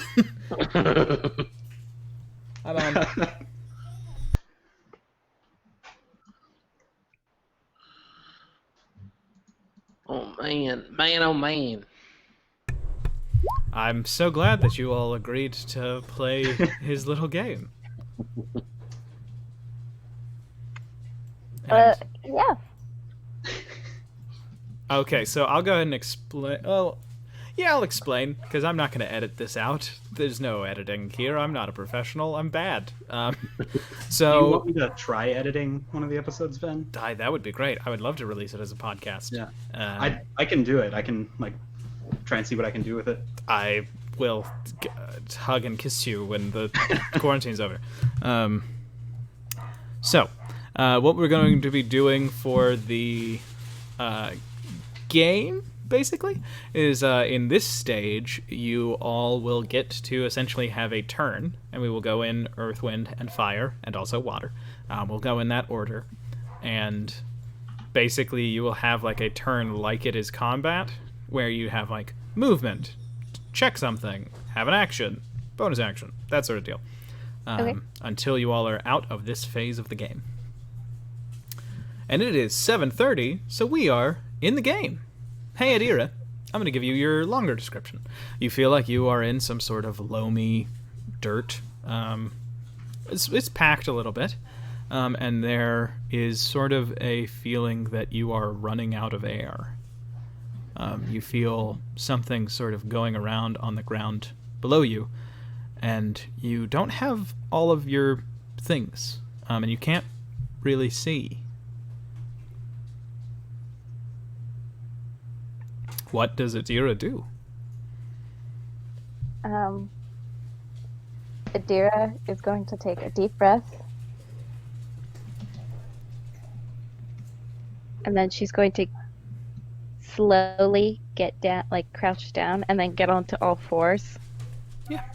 And if you want to say this reduces her movement, that's fine. I think that it would, yeah. So it's 15 she- movement to get down on the ground. Okay. And with the other 15, she would only be able to walk about, 7 feet? Yeah. Hello. She moves around for 7 feet, and she, with her hands on the ground, she closes her eyes because it's also complete darkness because there's no point in really trying to look. She paws around at the ground. Sure. Does she go north, west, east, south? Actually, no, I don't think she's going to do anything like that. She's just simply going to pat the ground. She's just getting down onto her knees and patting the ground. Okay. And seeing what was crawling over her feet. Yeah. So what you feel, at first you feel like you've almost pricked your finger because there's something sharp on the ground. But you then realize that what you touched kind of scurried away from you. It doesn't want any issue. And you kind of paw at it, and it seems less afraid of you the second time. And what you realize is you're touching what feels like a drill, one of the screw drills that are used in the mines of Uncol. But then its body is sort of an almost flat, weasel-like thing. But it has these little digger claws and a tail like a beaver. It's made for digging. Okay. And it doesn't seem to want to mess with you. Mhm. And is that your... I mean, that would be an action to really Yeah. get a grasp of it. So that would be movement and action. Movement and action. Yeah, I don't think she's going to do anything for a bonus action. Okay. Then the game goes to Arden. Arden, you are falling like you are skydiving without a parachute. You look over and you see the lounging fox on his rock. And now you finally notice that there is something else falling. There seems to be a small, almost like a mask type thing falling a few feet from you. Okay. I mean, I'm gonna go for that. Is my movement hindered at all from falling? Yeah, you can only move about 5 feet every 6 seconds. You have Okay. to, you basically swim. So you can tell that this is a little bit magical. Okay. Would taking dash do anything? Oh, oof, I didn't consider that. Sure. Cunning action. Yeah. It goes. Okay. You go 10 feet. And then real quick, describe looking down. Yeah. Are things getting closer? They are getting closer, but at a very slow rate. Okay. Like you are very, very high up. All right. I'm just gonna go 10 feet towards the object, and as he's getting a little close to Wiley, it's just gonna be like, "Is this common? Do you do this a lot?" No, I'm very happy that I get to do it because I don't get to do it a lot. You're doing really good. Most people they start screaming and they take about half of the game doing that. Oh, okay. I'm going to scream eventually when I run out of time. And he gives him a thumbs up, and he looks towards the thing, and he's getting ready to go again. Yeah, I mean, if you want to scream, I like to scream. Ah! He screams, and then we go to I start screaming with him. we go to Ash. Ash, you are surrounded by fire. The fire is much, much taller than you. Fire goes about 10 feet up into the air, and you and Spark are just in the middle of these flames. And then Spark disappears. And you Spark? feel that flame that you always feel around you almost sputter out. The one inside of you, not the actual flames that are all around you. What did you do to Spark, Wiley? Oh, he's with me. He's been a bud. We're having a real nice time. Don't you worry. I'm giving him little snacks. I hope you don't mind. Try not to spoil him. Okay, but nothing too high in carbohydrates, okay? Oh, of course not. All right. I look around. What do I see besides fire? Just fire? Just fire. It's thick enough that the only thing that you can see is Wiley on his rock, and you can tell that that is sort of magically put there. Do I have any of my powers at all? Let's see. Try to use one. I'm gonna cast. I'll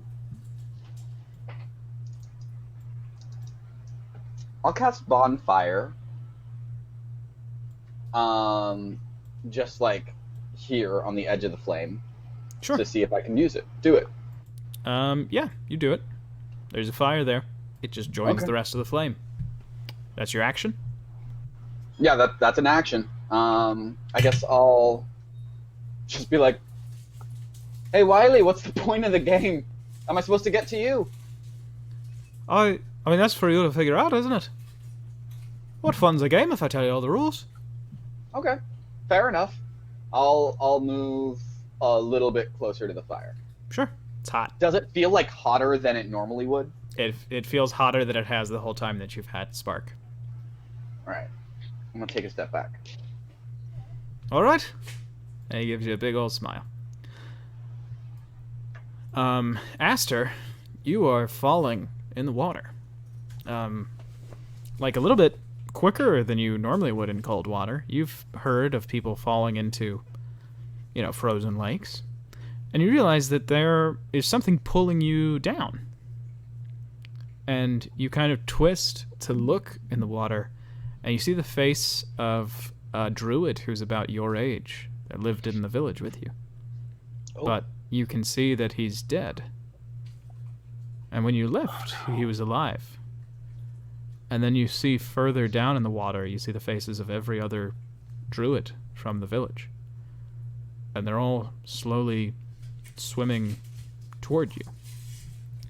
And as you go deeper, you start to see the faces of other people that you've met. After about...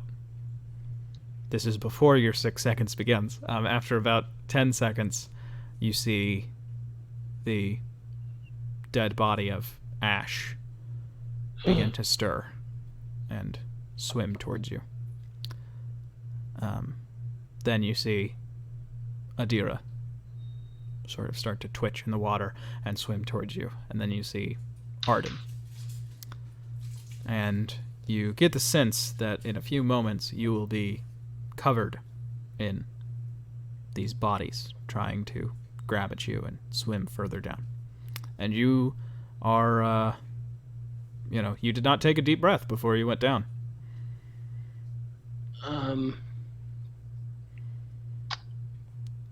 Oh, shoot. Oh, and I didn't mention, when you fell through the ground, Fainting Couch, Rock, and Wiley fell through too, and they are sinking at the same rate as you. Aster is going to look at him and say, "What did you do to my friends?" Oh, it's all right. Some of them are fine. He gives you a big smile. These aren't, and he points at specifically your party. He's like, I didn't.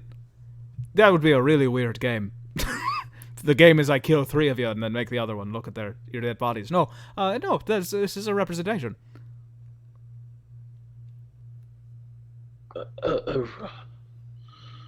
representation of what? Oh, you gotta do something. You gotta be willing.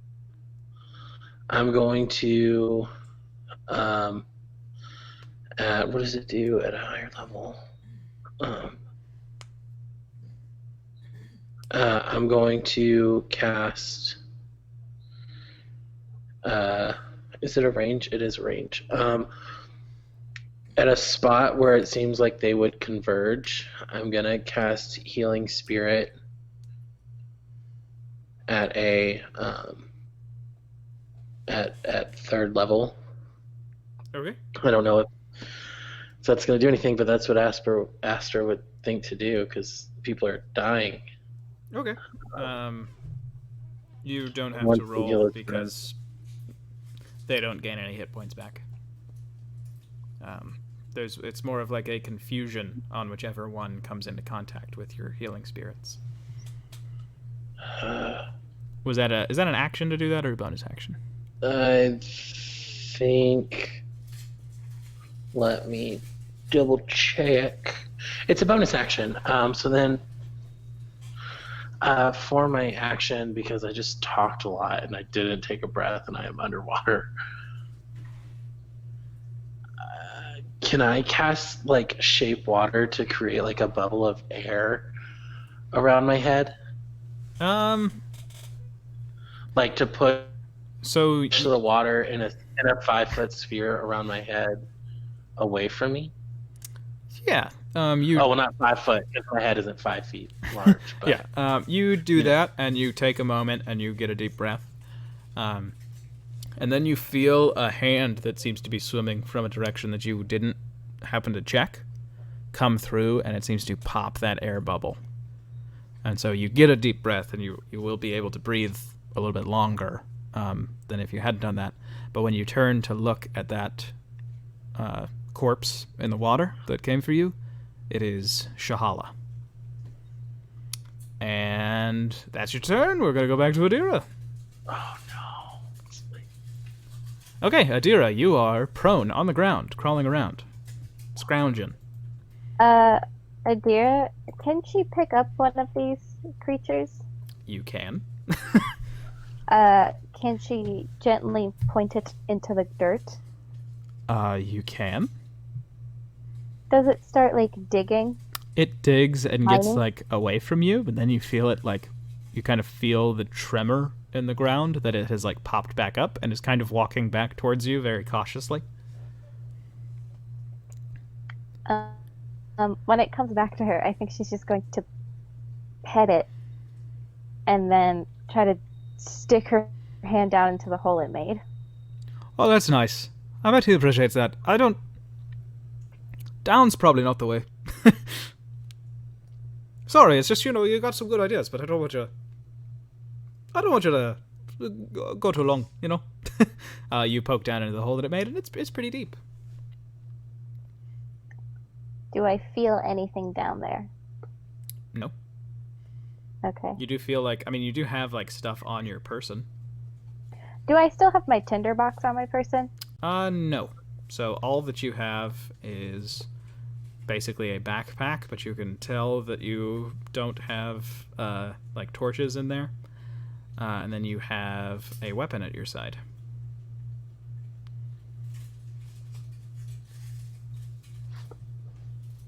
And I would say probably an action to dig and pick up. So, the game is to meet everyone else, I assume. Well, that's kind of the point, but, there's an objective. Okay. Adira's going to walk, what I assume is forward, so where she... Because can she tell where his voice is coming from? She can. Okay, I assume it's around here, Yeah. sort of where he was originally in that first room. Yeah. She's going to start walking towards... She's gonna... Do you stand up? Yeah. Okay. You stand up, and you walk 3 tiles. Mm-hmm. Okay. But before my turn ends... So, the game, we meet everyone, but there are other objectives? Well, there's something you gotta do, and then you'll meet everybody, and then there's another part of the game. It's a fun game. It's got multiple stops. No, I get it. You purposefully put me in the room where I can't see. It's probably of magically course. dark or truly dark. Oh, it's just dark. There's only 2 of you who can't see, so I figured, best to put one of you here. And I figured this works best for you. Can Adira raises her hand to and puts it on in front of her head, like touches her face with her hand. Yeah, you touch your face. I have a question. Oh, sure, I love questions. No, me as a player. Oh, okay. I love questions. Sacred Flame. Yeah. If I cast it on myself, could I light up my hand? For a moment, there's a flickering of flame. Do I still have my action available to me? I believe we said you took your action to Okay, pick him up and dig. gotcha. I think you're running out of time to take your Okay. 6 seconds. All right, done. Okay.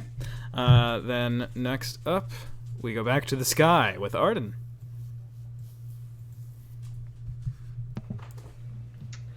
Okay. I gotta get that pot, so another 5 feet. Can I reach it from there, or You do I can need reach to it be there. on it? Yeah. Okay. What is it? So it's like a mask. It's like something that you can fit over your mouth and nose, and when you put it there, you realize that everything that you said to Wiley, you didn't actually make any noise. You just had a conversation with him telepathically. And when you put the mask on, you realize that you can hear and you can now speak. Okay. So like the wind is howling as you fall. Do I hear anything like specific? Okay. Good to know. Oh, you got there really fast. I'm gonna be honest. Usually people, if they solve their stuff, they do it around the same time. So, you know what? And you stop falling, and you just hang in the air with Wiley. Do you mind if I like sit down? I mean, yeah, go ahead. Can I like make my way over to his rock? Oh no, Sit down? sorry. You have to sit down right there.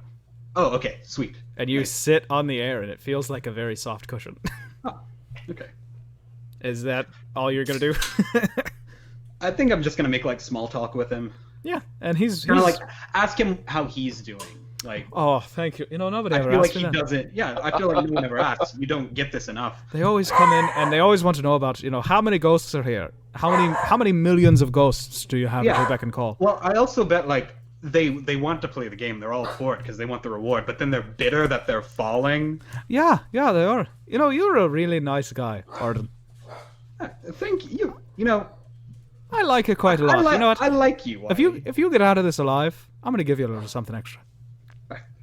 Well, thank you. I don't really have much to give, but if you ever need anything, try and like send another person my way. Try to get them to find me, and I can see what I can do. I always need something, Boyle. And then we go to Ash. Ash, you are surrounded by fire. And I've kind of not done anything yet. So, and there's like nothing besides the fire that I can see, besides Wiley. So Nope, just a big old fire. Ash is kind of like been like kind of a little bit. He's like kind of freaking out because he's not really sure what to do. He doesn't really know like what his place is without Spark like giving him that power. And so then he kind of realizes like,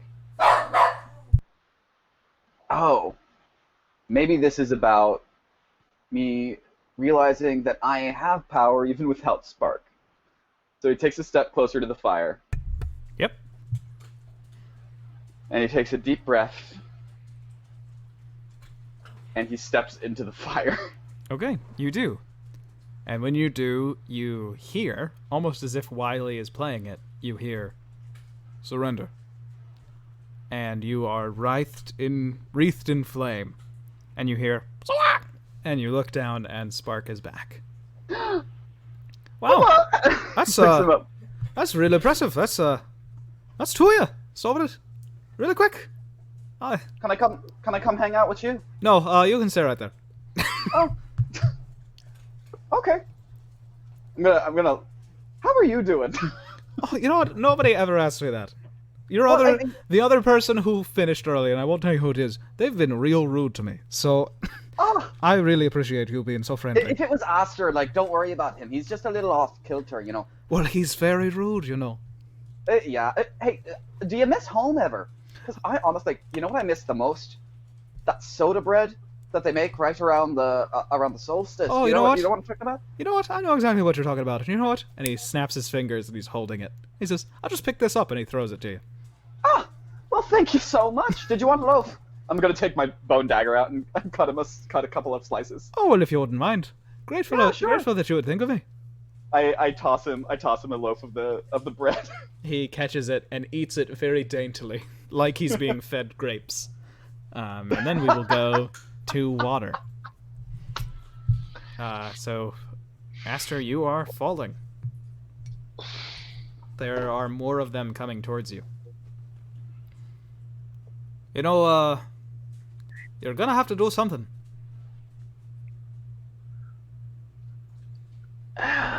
And Shahala's behind me still.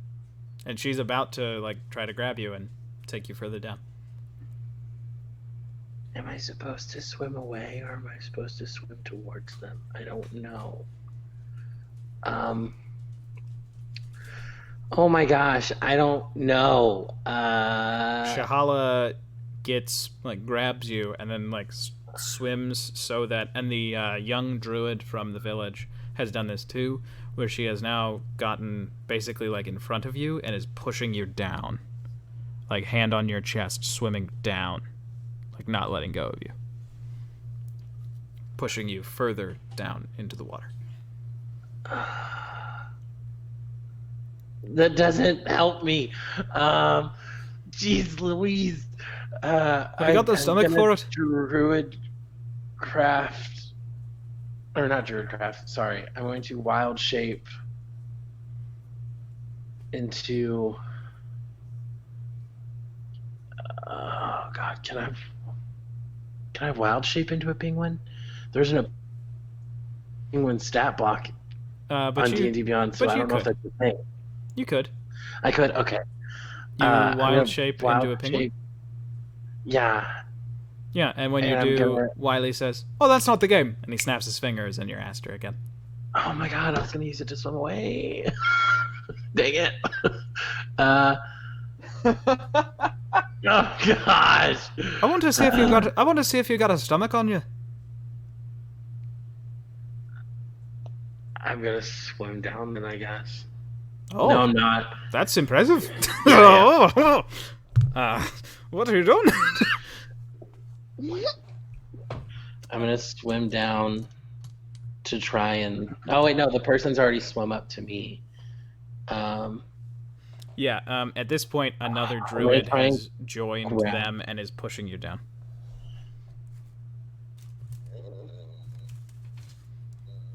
Yeah, gosh dang it. How close is Ash's figure to me? He's about 15 feet away. It seems like they're swimming fast, so he'll probably reach you in your next round of the game. Oh god. I'm gonna... Ash is the smallest one, so I guess I would probably... My plan is to swim to Ash, grab him, and then try and bring at least the smallest one to the surface. Aww. I don't know if that's what I'm supposed to be doing, but that's what Aster thinks is maybe what's supposed to be happening. Everyone else can... Okay. Yeah. Then you try to swim towards Ash, and they're kind of pushing you down, so you just kind of fling yourself to the side towards Ash. And that's your go. Next we'll go back to Earth. Adira, you have your hand on your face.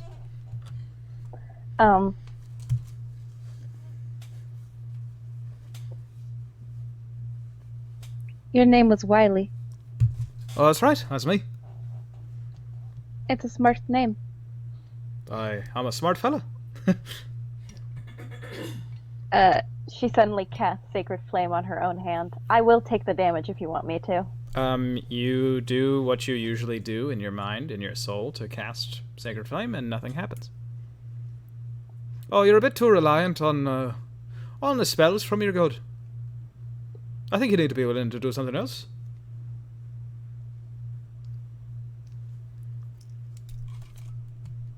No. Okay, well, you got about 5 more minutes of air, so after that you'll die and nobody will get their prizes. And he gives you a smile.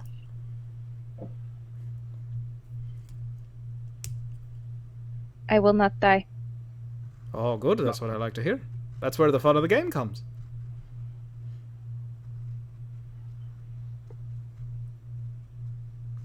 Is there anything else you would like to do with your turn? Part of me, I don't know. I know what I would do, but I feel like Adira has a different idea of what she would do. Okay. I'm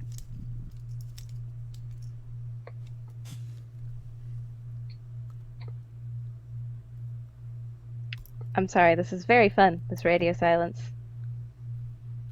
Aye, what would you like to do? Adira just looks at her hand and she says, I don't need my god. I don't need the powers he gives me. I know he's there for me. And I will not die. Because I have my god guiding me on the path of my very own.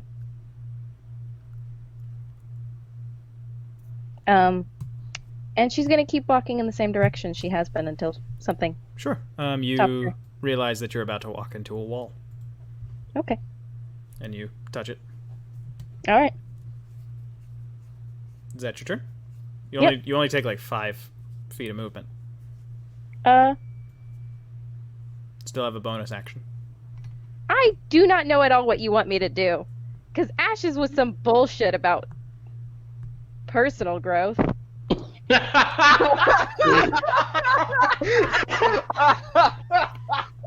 Ugh. And I get stuck in the dark. Oh no.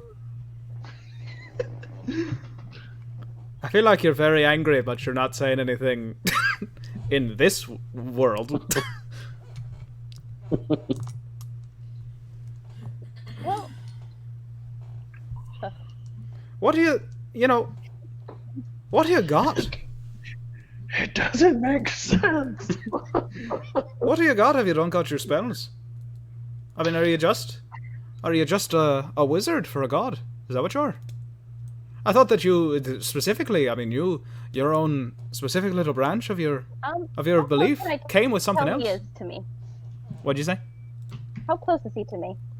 He is beyond this wall that you are now in front of. Okay.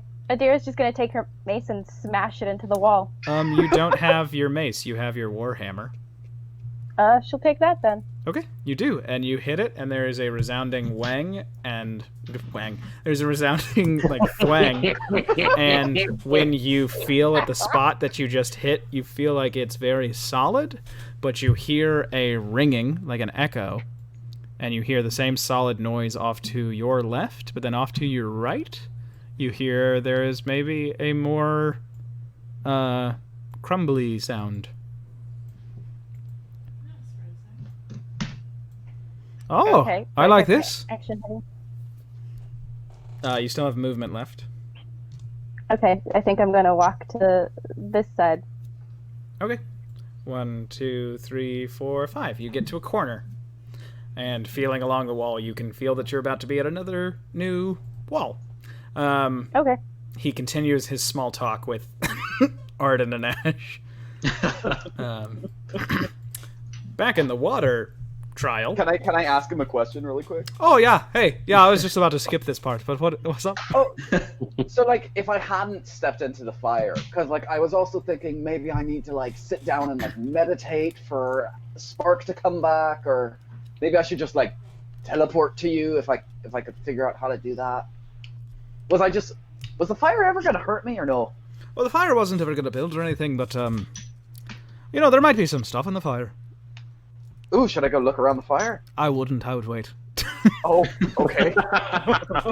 I'll be completely honest. I thought it was going to take a little bit longer.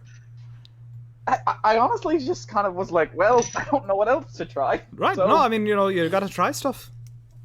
That's the best thing you can do. Just try some stuff. And I mean, I'll be honest, I want you all to win, so I'm probably going to be telling you a little something. Oh, okay. All right, yeah, you can go talk to Astor now. Oh, you figured out the order. That's a bit evasive. So, Aster, you are falling, and you manage to reach out and grab Ash. And you want to try to swim up? Is that what you said? Yeah. Sure. You grab him, and by this point, another 2 druids have grabbed you by the legs and are swimming down. And as you try to fight them to swim up with Ash grabbed in one of your hands, Ash starts to bite you. Hey. And he then, like, makes you give up your grip and starts to swim down, trying to drag you further down into the water. Oh, no. You take 2 points of piercing damage from Ash's chompers, because he takes very good care of his teeth. That was the lowest possible roll, actually. Is my healing spirit within? Can you move it around? If it is, then yes. I don't know. Hold on. Okay, but what would you like to do with your action? Well, I guess you used your action to grab Ash. Are you? I'm gonna be honest there, Aster. I think you got to think about if you surviving is what's important. You know what they say when you see somebody drowning? Don't jump in. And we're going to go back to Earth Realm as you look to see if you can use that healing spirit that you popped on yourself. It says, until the spell ends, whenever you are a creature you can see moves into the spirit space.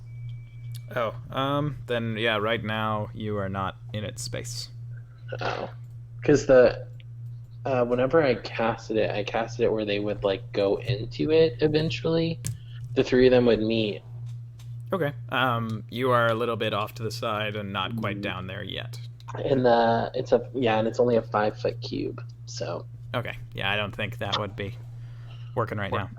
Well then, what do I have as a bonus action? Because you said I don't have any actions left, so my bonus action would be, I guess I will. No, 2 points isn't worth it. Crap, and I can't do anything else as bonus action. So I guess I'll. Oh, you said I've Already used I'll your try and use action. swim up. Huh? So I guess I'll try and swim up. Oh, okay. Yeah, you swim up. You realize that they're very weak, and you manage to just swim through them. And you start to go up towards the surface. As I pass Shahala, a tear escapes my eye, and I say, I'm sorry, sister, that I'm not as strong as you. And I keep going. And you make it to the surface and poke your head out, and then you feel everything sort of stop around you. And he goes, wow, you did it. Only one more to go. And back in Earth, Adira, you are feeling your way along the wall. Do you want to just walk a little bit lower? Yeah. Okay. And just smash it when I get close to it. You walk until you start to feel a crack in the wall. And you realize that you hear these little, like, dink, dink, dink, dink, dink. And you kind of assume that it's the little thing that you picked up. They are probably all trying to hit their little drills against this wall. Mm-hmm. I'm just going to grip the warhammer and say, you really want me to have a test of faith? You think I'm that weak? And she's just going to take it and swing it as hard as she can against the wall. Yep. And when you do, there is a beam of light that comes through the crumbling rock. And you look down and you see that the little things are mole-sized, but they are like platypuses with drills for beaks. It's so cute. They're very cute. And you then see, the rest of the wall is pretty easy to break too. But then all of a sudden the wall remakes itself. And you're back in darkness. And What Arden, the fuck?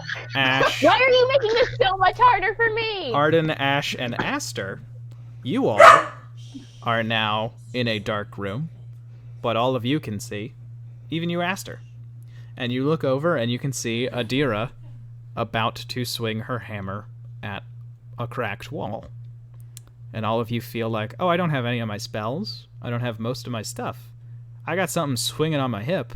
What's this? I have a hammer? What would each of you like to do? I want to go help her break down that wall. Same. No hesitation. I just run Yeah. face first at the wall with the hammer up. And Adira, you swing again, or maybe for the first time. This is an odd sensation. It seems like it was almost like a rewind. And you all just break down the wall together. And you just turn and see each of them now in the light.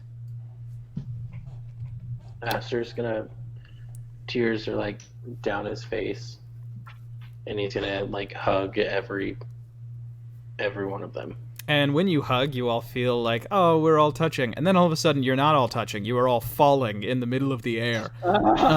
Arden, you look, all of a sudden you're falling, and you're still in a seated position. But you look, and you now see that far away from you, all of your companions are falling, and they are in that same skydiver without a parachute pose. You all are falling. I'm going to put you all where you actually are in just a second. There's two of me. I thought you were about to fuck me over again. Truly. No, it was everybody had a thematic test, and you were just the only one who got mad about it. I love that she just goes, I have a lot of complaints that you're going to hear about after this. I know. No. You all are falling.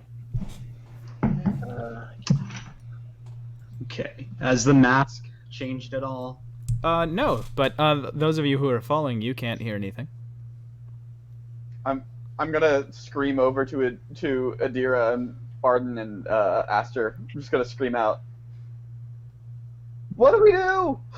You realize that no words are escaping your mouth. I scream, but nothing comes out of my mouth. You all see Ash just screaming, but you don't hear anything. I start screaming. Does that do anything? Yeah, they can hear you. Okay. Everyone, we need to link up, please. And I start making my way towards, like Ash, kind of, like skirting along. Yeah. And everybody, you all can move one square. Okay. Okay. I'm gonna move the one square, and then Ash is gonna take the short sword. Does he have a short sword? No. Can I do I still have- summon my packed weapon? No. Okay, never mind. Do I have, like, anything? Like my pack or anything? No. Okay. Sweet. Does it feel like we can cast spells? No. No.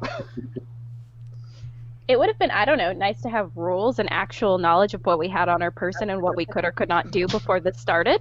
Oh no. I think that a trickster's spirit would be less likely to give you rules. Oh no. You all can move. Can I? Oh, you said we can't cast spells. Dang it. Yeah. I'm just gonna try and link up with Ash and then, like, get one arm and, like, clutch his forearm and then make my way over, like, try and, like, tell him, we're going to get the others, we're going to link up. Okay.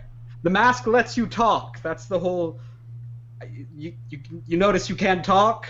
I'm gonna give him a thumbs up. Oh yeah, you can move really far. Okay, you all watch as Arden grabs Ash.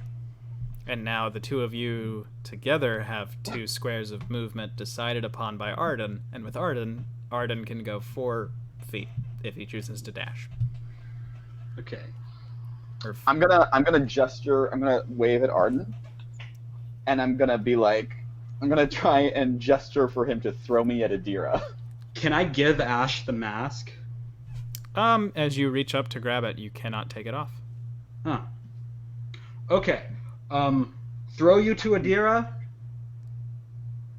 I just like mime a football toss and then point at myself, and then I point at her.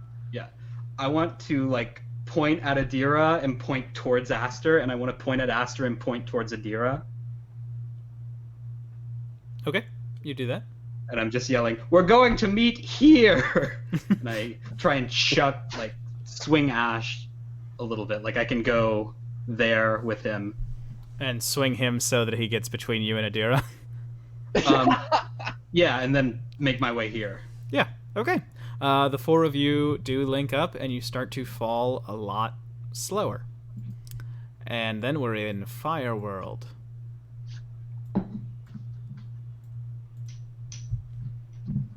And everybody pops up in the middle of this fire. What the fuck? Whose was this?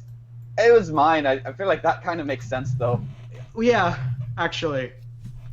Don't worry, it's really easy. We just gotta step into it.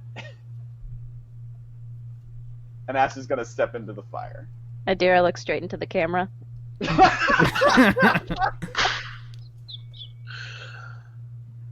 Oh, fuck. He goes in the fire. Aster, yeah. All right. Oh, now that I think about it, he did mention something about there being things in the fire. And we go to Waterworld. And you all are now on the ice, everybody but Aster. Aster, in that moment where everything stopped, you felt not just one hand, but like 10 hands grab you around your legs, and they are trying to pull you back. You all see just Aster's hand poking out of this icy water. Adira's gonna run up and grab his hand and try to yank him out. Yep, I'm you good. pull him up to where his face is out of the water, and Aster, you can breathe again. But you feel like there are so many people trying to pull him down. Adira might not be able to do it alone. I'm gonna run up and grab at I feel like I probably can't grab him, so I'm gonna grab Adira's waist and try and pull her. Yeah. I grab another arm, if I can. Yeah. You go and you grab an arm, and with Adira doing most of the work, because I believe she is the only person in the party with strength. I have a +1. Oh, okay. With I Arden, also have a +1. well, with Arden helping and Aster kind of pulling himself up, you all manage to get Aster out, and you all breathe heavily for a moment, and then you are all together back in the Earth Room. And you hear something slurping in that light. And you see this large pile of toxic-smelling sludge just come up out of the ground. And I need you all to roll initiative. And your Wait, initiative from will be where? Where is it coming? From here? From here? from right here. Oh! And your initiative is going to stay the same for the entire game, for this last little round. Did you get mine? 16? Ooh, Yeah, okay. It did the message. 21. Yo, we didn't send. Oh. Okay. If that happens again, we can try you refreshing. Yeah. If not, I can roll with your sheet, because I think it's working for me. Okay. So first up, it is going to be Aster. Definitely. So, crap. A big sludge monster. I'm going to. It's liquid, I'm assuming. So, I'm gonna try and cast Frost Bat on it. Okay. DC 15 Constitution. But Okay. it's also so it probably has a high Constitution. It is a natural 20. Yep. That makes sense. You see a bit of ice appear on it, and then just sort of fade away. Yeah, can't do nothing as a bonus action, so that's it. Okay. Next up, it is Arden's turn. I'm You. going to... Oh, I'm sorry. And let me clarify. Everybody except for Adira got all of their stuff when the light got bigger and you came back here, and the goop showed up. What does Oh, Adira so we have have? our weapons Warhammer? and stuff. Adira just has the warhammer. Okay, cool. When you say all of our stuff, do I get my wild shape back that I used in the water? Yeah, you feel like you got it back. Okay, cool. But you feel like if you What use about- it here in other places, you will have Yeah. expanded it. What about Um, the third level spell that I used for healing spirit? Don't have that back. Don't have that back. Okay, cool. That's what I thought.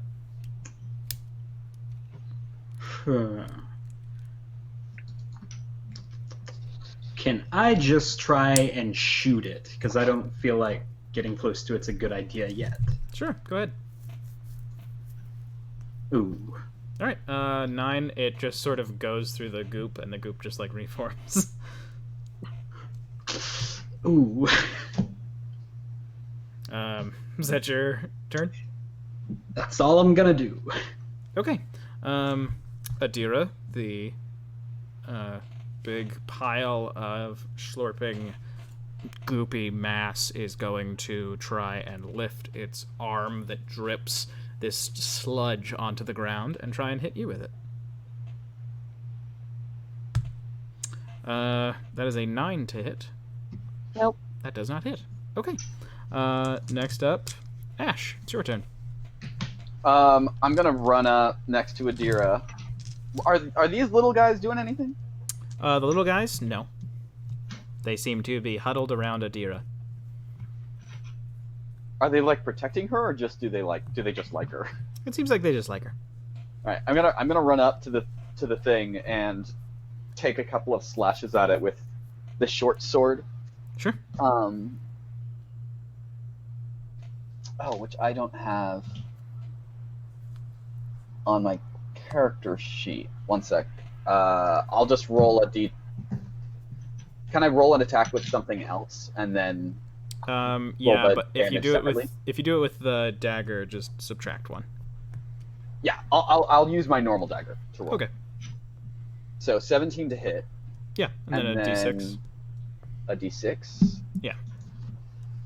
1d6. Okay. So that's 3 plus 5, so 8 piercing or 8 slashing damage anyway. Okay. You use it as a slashing weapon. You Mhm. feel like it doesn't do anything. All right, I'm gonna. I roll again to hit, so that's a. Do you get 2 20 attacks? Yeah, it's my Oh. packed weapon.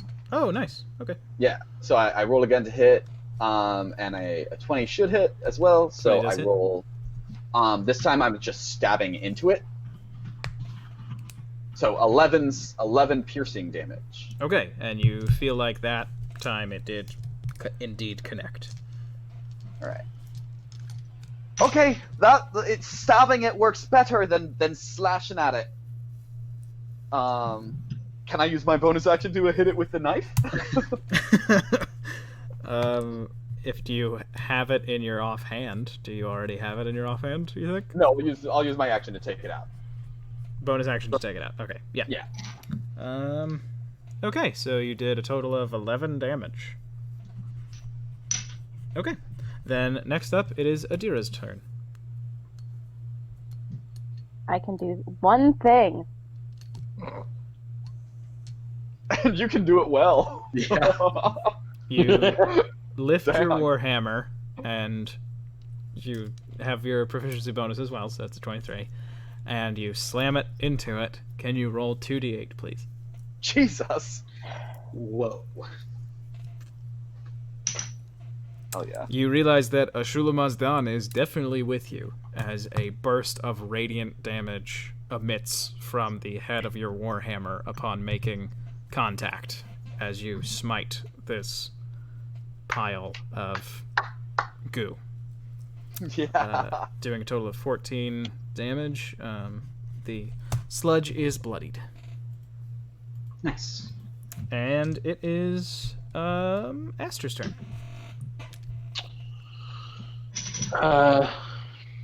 Because that last thing didn't work, I'm going to.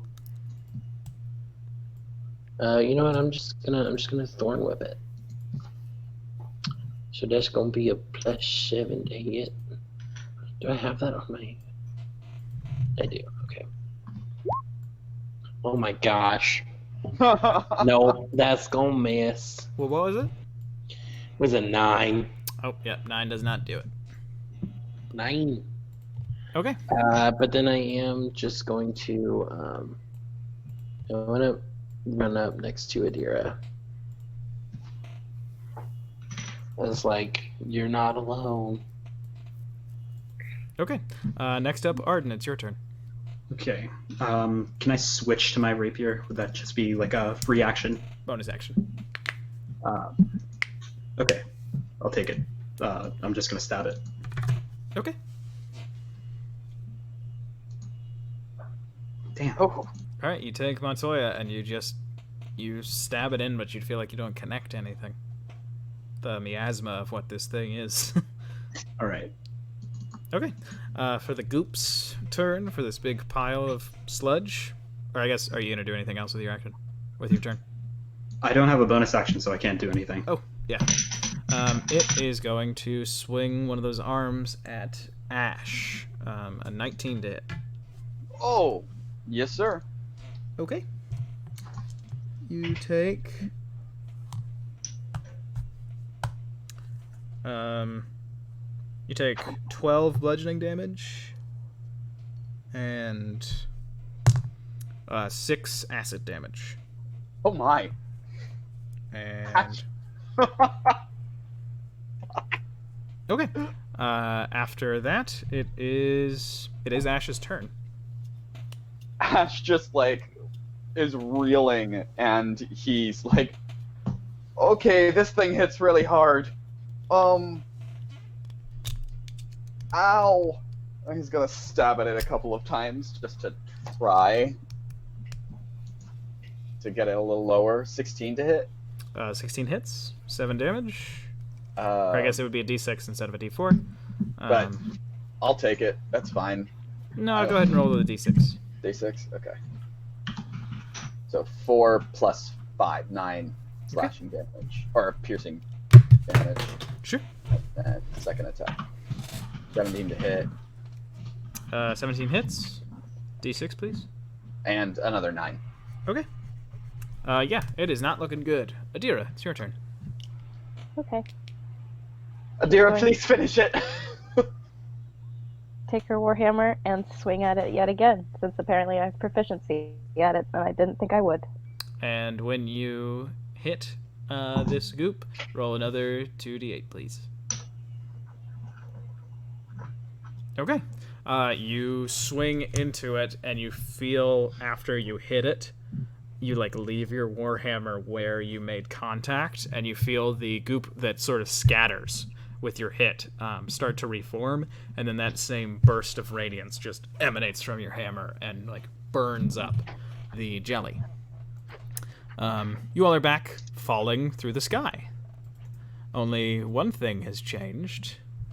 Adira, on your shoulder, you've got one of these little fellas. Oh, I have. A platymo. Okay. A platymo! oh my god. Ben, do you have a picture that we can see of them? Yeah, I'll make the token big on the sky one. Thank you. Because they are very cute. All of the things that are in these places other than Wiley were drawn by Emmy. Oh, This is the platymo. oh my god, that is adorable. He's love very it. cute. They were going to be the enemies in the Earth Zone, and then I saw them and said, nope. But you do all start to hear something now, and it seems to be these fluttering wings. And all of a sudden, you all have everything again, except for Arden. Arden, you don't have anything on your person. And there are these large flocks of about 20 birds to each one coming towards you all. Everybody's keeping the same initiative, so I'll just roll for the birds. And okay, first up is going to be Aster. Oh gosh. So I'm going to hasn't really been working out much for me, but I'm gonna try Thorn Whip again on this guy. Sure. Do you make a roll or do I make a roll? I do. Oh, that one was a 17. Okay. Can you roll it again? You are at disadvantage. Oh, jeez, Louise. Okay. A natural one. Yep. Damn. You when you hit, you think that you have grabbed some of the birds, and then you bring it back and you hit yourself in the face. You don't take any damage, but you do take a blow to your pride. Next up, Arden. You can't do anything. You feel compelled to speak, though. Okay. So all of the birds, are they like coming in at us right now currently? Yes. They are coming towards you and seem to have ill intent. They're not really birds. They seem more like silhouettes, even though they're close enough that you should be able to discern like color and stuff. They just seem to be like vague bird shapes. Okay. And we're still falling? You're still falling. Yeah. Like at the slower speed when we all... Yeah, you all being closer together slowed you down, and you are continuing to go at that speed. Okay. Even once Aster let go. So Okay. You have some time. We fall slower together. We get to one area. We pick them off as they come in. I can't do shit, so I'm relying fully on you three. Can I like try and like urge everybody to move a little bit? Yeah. Just kind of like towards this guy over here. Sure. Yeah. You do, and everybody just, you all feel compelled, almost like Arden, because he was so nice about it, you're just willing to do what he says at that moment, and you all move. Do you have anything else that you would like to say, Arden? Not really. Just like, okay, thank you. I'm very grateful. Okay. Like, You know, please don't let me die. You know that in your party, Ash is probably next. Do you have anything that you would like to say to Ash? Probably just like shoot fire at one of them, try and keep them away. Let Adira handle the one on our like right, I think. I don't know. We're falling. It's all 3D space, am I right? Aster can handle that one. I will kick at the ones that come my way until you all are free. Okay. I'll keep them from you. Next up, it's Bird's turn. These birds are going to fly and swarm Aster. That is a 17 to hit. All their little beaks. Yeah, that hits. Okay. You take 7 points of piercing damage. Oh, my. These ones come over and try to swarm Adira. That is a dirty 20 to hit. Yep. Okay. You take... Wow. You take 6 points of piercing damage. Oh, But you're about to say maximum. You take maximum damage, 20 damage from these birds. You did that twice the last time we played. I'm sorry. Does no one remember? I'm sorry. These birds come over and swarm towards Ash. Aster, did you have something that you wanted to say? I was gonna say hellish rebuke, but never mind. Keep going. Okay. These, it is a 21 to hit for the first bird swarm, and the second bird swarm as a natural 2, so they probably won't hit you. So the first one swarms you, and you take 5 points of piercing damage. Hey. And then these are going to swarm over towards you, Arden. And that is a 7 to hit, so I don't believe that'll hit. Next up, Ash, it is your turn. You feel like if you do something with fire, anything with fire, you'll have advantage and enemies will have disadvantage. All right. Well, in that case, Because your buddy, Arden, he wasn't as nice, so, maybe it won't be perfect, but you do feel like, he's learning to communicate, and that's good. So, he's getting better. Yeah. All right. Well, in that case, I'm gonna roll Burning Hands. Sure, roll I'm with gonna advantage. cast Burning Hands, so that I can hit both of the guys hitting me. Yeah, sure, roll with advantage. And do an I don't attack for actually each roll. one. You make a Dex saving throw, Okay. and it's being cast at 3rd level because I'm a warlock, which means it's going to be 5d6. Okay, well, both of them got underneath a 10 since they had disadvantage.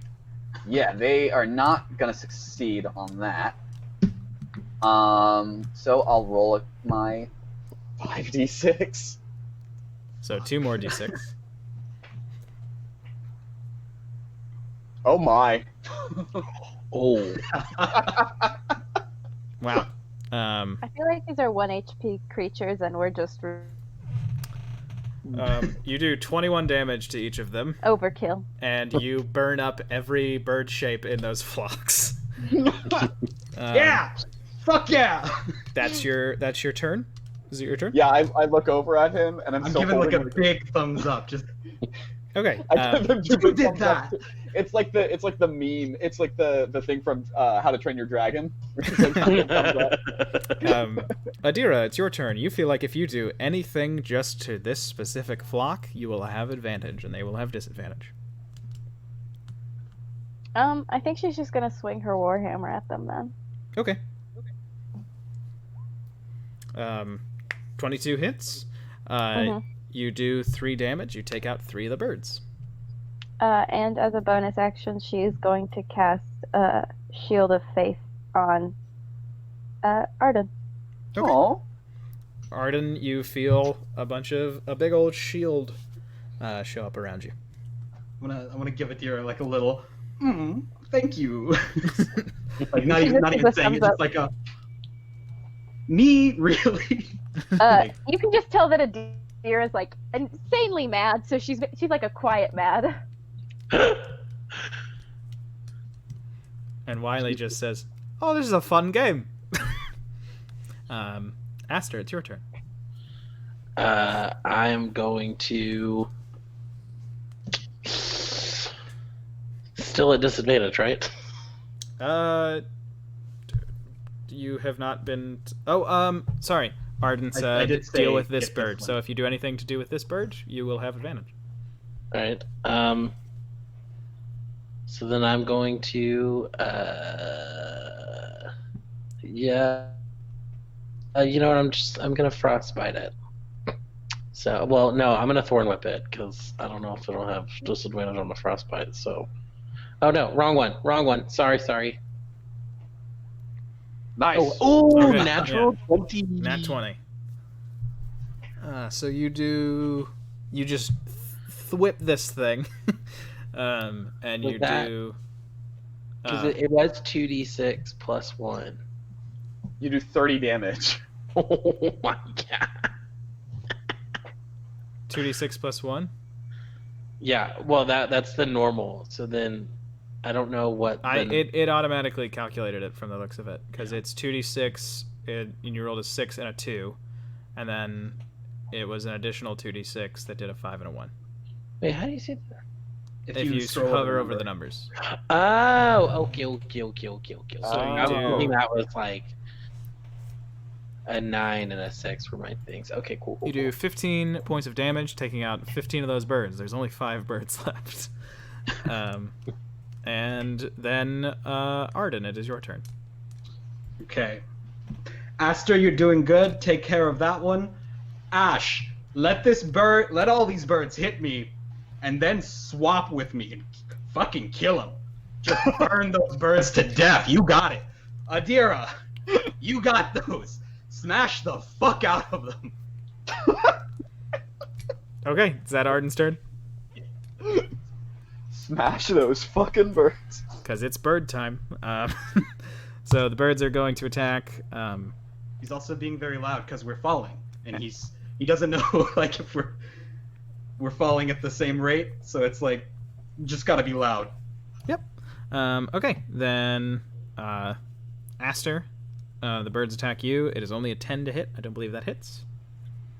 Nope. Oh, dang it. I meant to use my bonus action to give Ash some healing, and I keep forgetting to do it. I'll be sorry. fine. I'll be fine. It's an 11 to hit Adira. I believe that misses.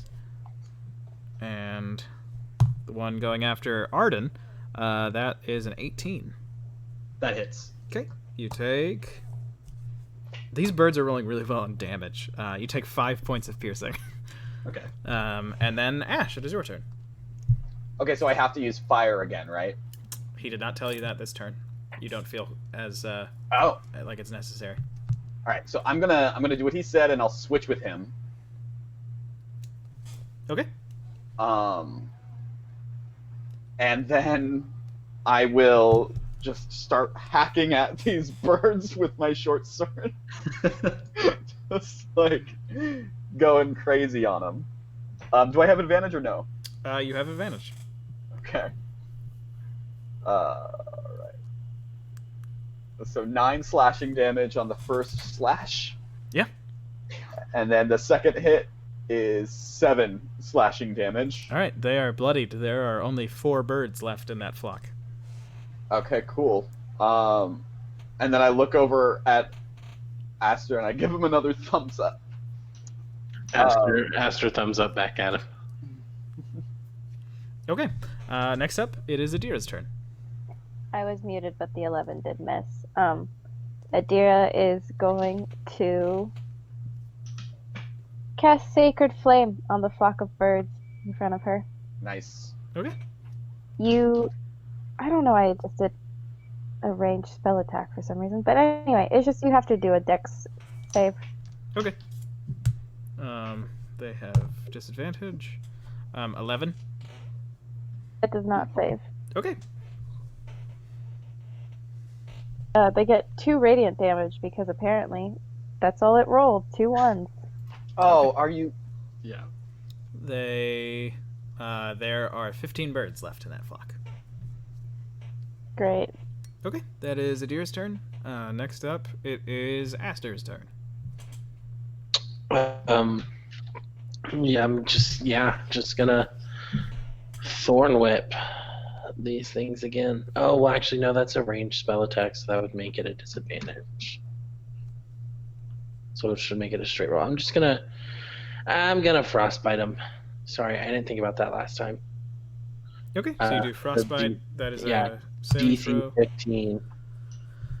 Disadvantage. They got a 14, so they do not save. Hey, so they take 6 cold. And there were only Damage. 5 of them left, so you have destroyed that group of birds.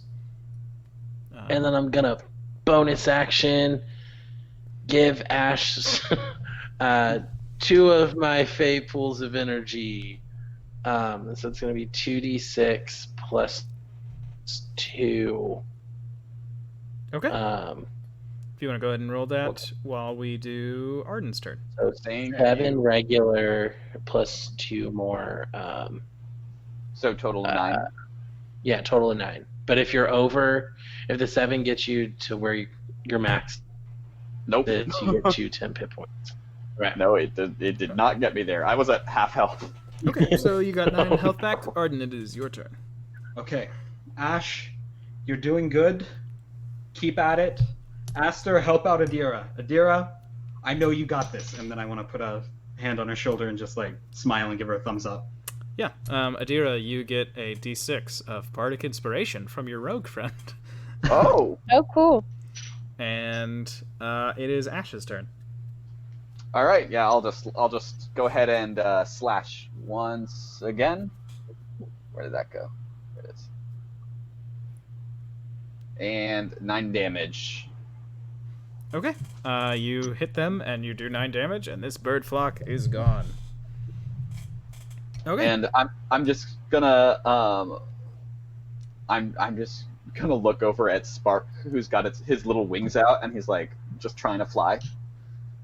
Yeah, and you know what? He like stays above you all, but then he gets a little like scared that you're so much further down, and he like dives down. Yeah. Adira, your turn. Just gonna swing at them with my warhammer again. Okay. Oh, nice. Finally. There she is. No need. Bardic inspiration. No need for the bardic inspiration, because you have perfectly destroyed. You just swing with that warhammer, gritting your teeth. You swing through all 15 of them birds in one They're just swing. all in a horizontal line. Just bam, bam, bam, bam. And you all are back in the room with all the fire, but then the flames go out all at once. Uh-oh. Except for Oh, no. some of them that stand around you as fire elementals. Let me roll advantage. Or let me roll initiative.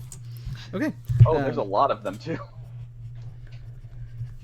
Yeah, you know what? Looking at the time, 2 of them fade away. And first up, it is going to be Aster, top of the initiative. Aster is going to gonna ice knife second level. Wait, let me make sure. Yeah. Ice knife second level, probably the biggin. Okay. And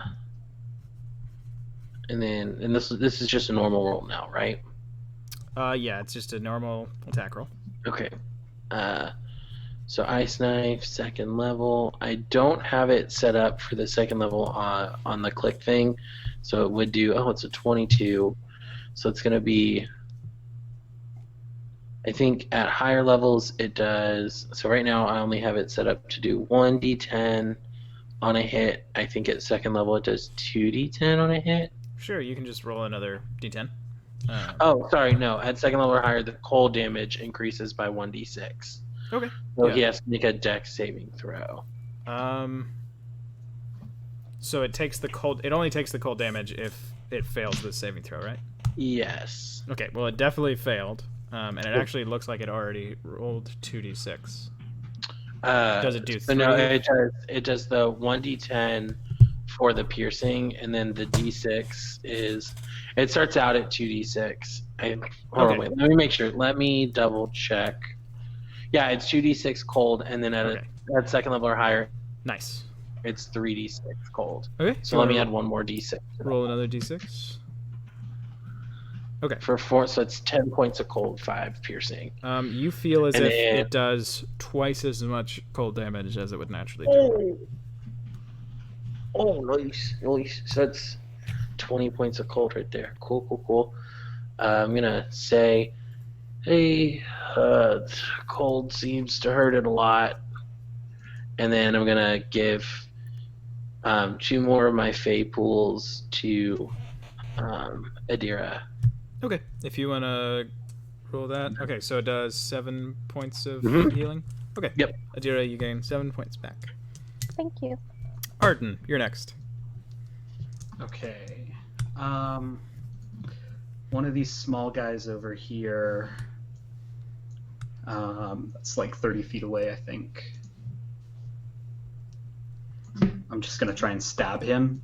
Yeah, sure. And can I pull out a dagger Sure. in my other hand, just like looking at Ash? Yeah.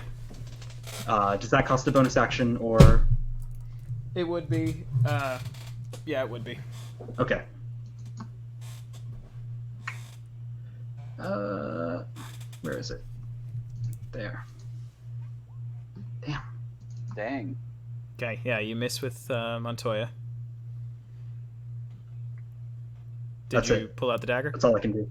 I pulled out the dagger, like, Oh yeah, it's a That's bonus action to pretty attack cool. with it on your offhand. Okay. yeah. Unless, like, is it not, like, you can draw a weapon as a free action, but if you do more than once?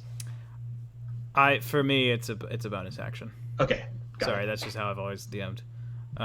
Ash, it's your turn. You cannot cast any of your spells. Any of them? You don't have your sword, and if you feel for your packed weapon, you don't got it. Oh wait, sorry. You can cast all of your fire spells. I can cast all my fire. That seems useful. Ooh, no. So I can only cast fire magic? Yeah. Okay. What about healing magic Nope. from Spark? No. Okay.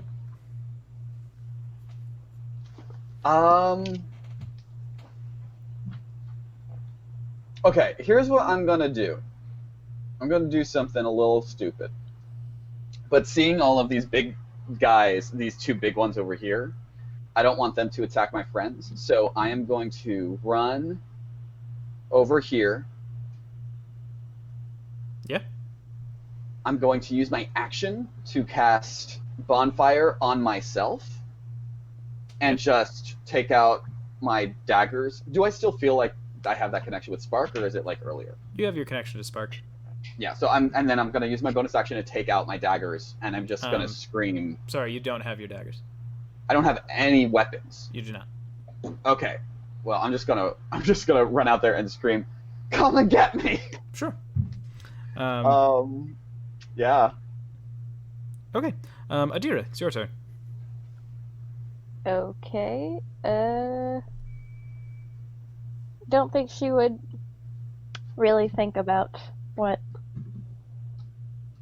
Ash is doing. She runs up to the biggest one, 20 feet of movement, and she is going to try to swing down as if she's going to hit it with her warhammer, but instead cast Inflict Wounds Nice. Okay, yeah. at a second level. Okay, do I do a save, or do you...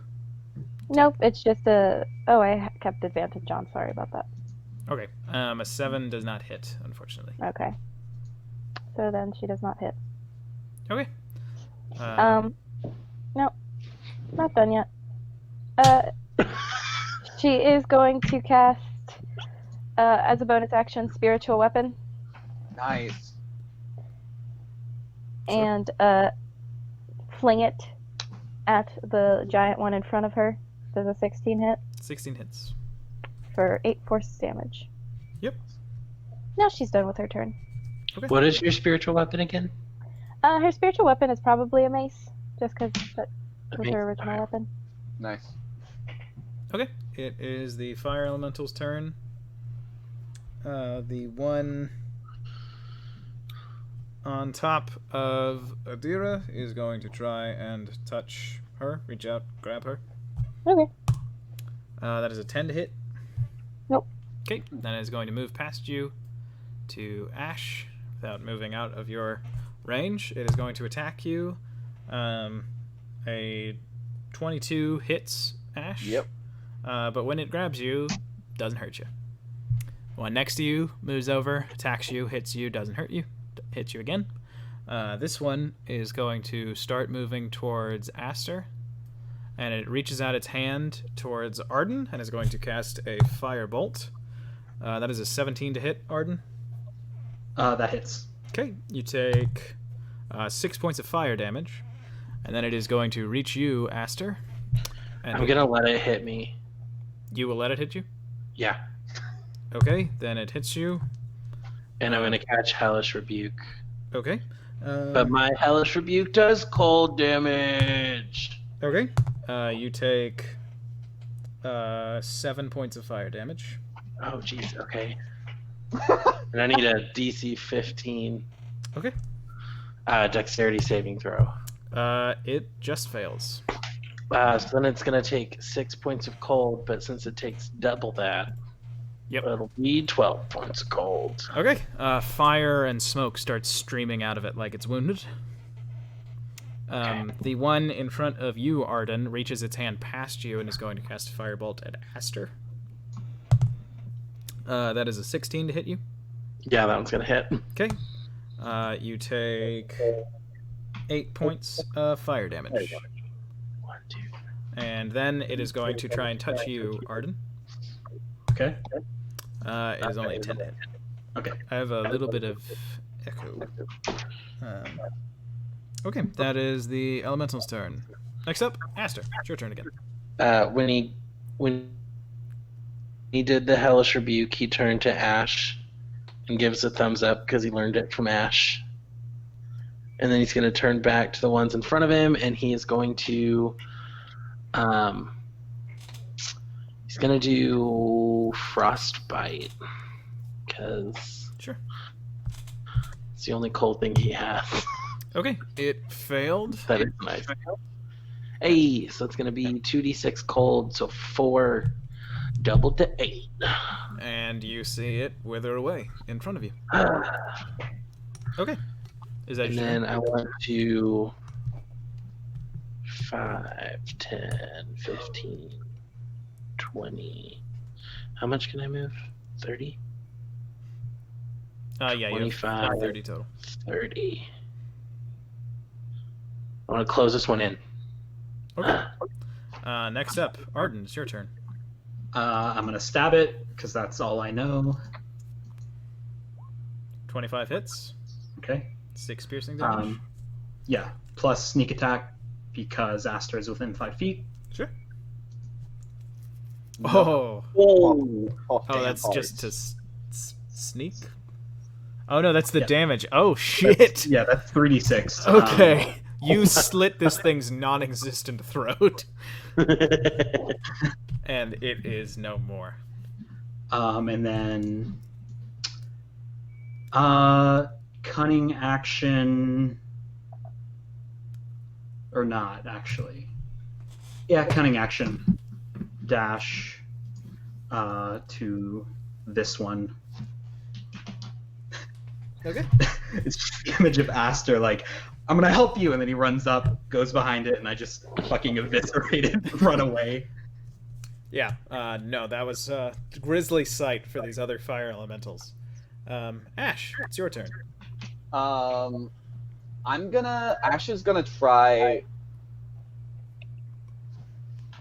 Ash is just going to like try and grab at the big one in front of Adira, and he's just like screaming at its face, trying to like get it to focus on him and attack him. He's just like, he's just trying to piss off the fire elementals. Okay, yeah. Do I roll something, or You could try to intimidate it, but you want it to attack you, so I don't think that really applies. can I persuade it to attack me? Sure. Make a Or persuasion deceive check. it to attack me? Make Like... a persuasion check. Oh, shoot. 9. Okay. Who knows what it's gonna do? Okay. Adira, it's your turn. Okay, she's just going to swing at this one in front of her with her warhammer. Oh, sorry, That's you have fine. advantage because you're flanking. Oh, I do? Okay. Yeah, you're I'll behind it. just roll that again. There we go. 16 hits. 16 hits. Okay, and then using her spiritual weapon, she hits it with her warhammer, and then you see right behind it, her mace comes in and also tries to bludgeon this. Nice. Nice. Nice. 18 hits, 4 damage, or 6 damage. Yeah. Okay. Oh, wait, I'm so sorry. It says... Never mind. I see that it's adding my modifier. Okay, that's it. That's done with my turn. Yep. Okay. Both of the fire elementals just start wailing on Ash, but they do not do any damage. They're not just like grabbing at him, which they've been doing to everybody else. They are like curling their fiery hands into fists and just punch, punch, punch, punch, punch. But it's just like passing through them. Aster, your turn. I'm going to move up 30 feet, and I'm going to, on the big guy, cast frostbite, because ice knife would hit all of my friends. Actually, if I hit it right here, nah, I'm worried. He'd be too worried, especially after what happened. So DC spell save 15. Okay. Failure. Failure. Whoop whoop. That's what we like to hear. And it's going to be 16 points of cold. Okay. Takes that 16. Oh, heck yes. Okay. And after it takes that 16 points of cold damage, Logan, I'm glad you're back. It's Arden's turn. Yeah, no, I was still here. I was just muted. I had to use the restroom, so I used wireless headphones to hear. Gotcha. Had to switch out of the messenger call. Yeah. I'm gonna stab this boy. Okay. You have advantage because it's focusing completely on Ash. It's not good for him. 23, 13 points of piercing damage. Yeah. That Plus is a sneak lot. attack. Oh my god. And sneak attack, yeah, 15. Yeah, that guy takes 28 damage and is bloodied. And then I'm gonna use a bonus action to stab it with my offhand dagger. Sure. Oh, yeah. 13 does hit. You do 1 point of piercing damage. And I look over at Ash and I give him a thumbs up. Because I learned that from him. What a Thumbs sad up. life, learning the thumbs up after... I didn't think it was an option. 2 weapons. What a novel concept. Alright. Even though traditionally fencers did have like an offhand dagger sometimes. Oh, you meant that, using a dagger. I thought you meant he learned the thumbs up from that just now. No, the dagger. Okay, my bad. He uses 2 weapons. Hey, Ash, your turn again.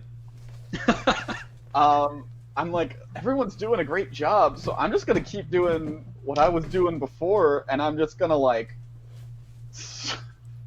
keep punching at the air, punching at the fire elementals, and trying to piss them off.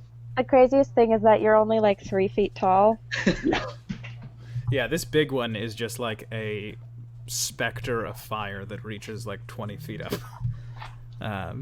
Can I purely just cosmetically like just look up and do the Uncle Iroh fire out of my mouth and out of either fist, like just for the cosmetic? You shoot fire at it? I mean, I was just like to get its attention, but you shoot fire at it. Sure. Okay. Can you roll your create bonfire damage? Okay. You're giving him health. I know, but I said I did it already. But you shoot fire at it? But do you shoot fire at it? It's just D8. Wow, that was a lot of hell. Yeah. Okay. Big boy's looking better. Oh shit! Sorry. I was like, oh, I shouldn't have done that. My bad. Sorry. So, Adira, with no context, you see this fire elemental seem to get back on its feet. God. From What behind. the hell? And it is your turn. Adira grits her teeth even harder. She's just annoyed at this point by this whole game, and she swings her warhammer at it yet again. There we go. Okay. You have advantage if you want to try for a natural 20. We can try. I doubt it.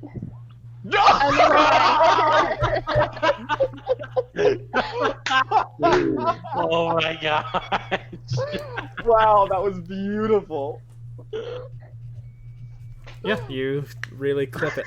I would like to say that I'm not mad anymore, really. I'm more so just embarrassed that I had a hissy fit on air. Adira remains mad, though. And she's also going to use her spiritual weapon to, again, like she swings her warhammer trying to bludgeon it, and her mace falls along the spiritual one. Yeah. Hey Connor, can you get some headphones on? Because I think the echo's coming from you. Oh no, I do have headphones on. Oh. Weird. I I can try unplugging it and replugging it back in. One think second. it might be me. Ask that not for better? who the echo tolls, for it tolls for you. For thee. Spiritual weapon 21 does hit. 7 points of force damage. Yeah. The big one is bloodied. Again, my bad. Sorry. Well, it wasn't bloodied before. Oh, okay. You healed it up, and Adira just managed to do more Right damage back than you down. gave it health. And that is Adira's turn, or do you have a bonus action? Or a spiritual weapon was the bonus action. Are you going to take any movement? I know that you, I think, muted yourself to deal with the echo, but if you're there, we can drop your movement. Whatever. Aster, it's your turn. Yeah, if it ain't broke, don't fix it. Frostbite again. Do you see at the big boy? I would like to quickly interject. Can you hear me now? Yes. Yes. Okay, so I don't know. I was trying to stop it by like unplugging my mic and then plugging back in. Didn't work. Arden, I dropped your shield of faith. I don't think you've been hit though. No, I haven't. Not since Okay. that fireball. I just forgot to tell you. You're It hit fine. you anyways. Yeah, Okay. that's why it hit me. I felt too confident. It did not succeed on the frostbite. Oh, sweet. So that's gonna be 12 points of cold on big boy. Okay.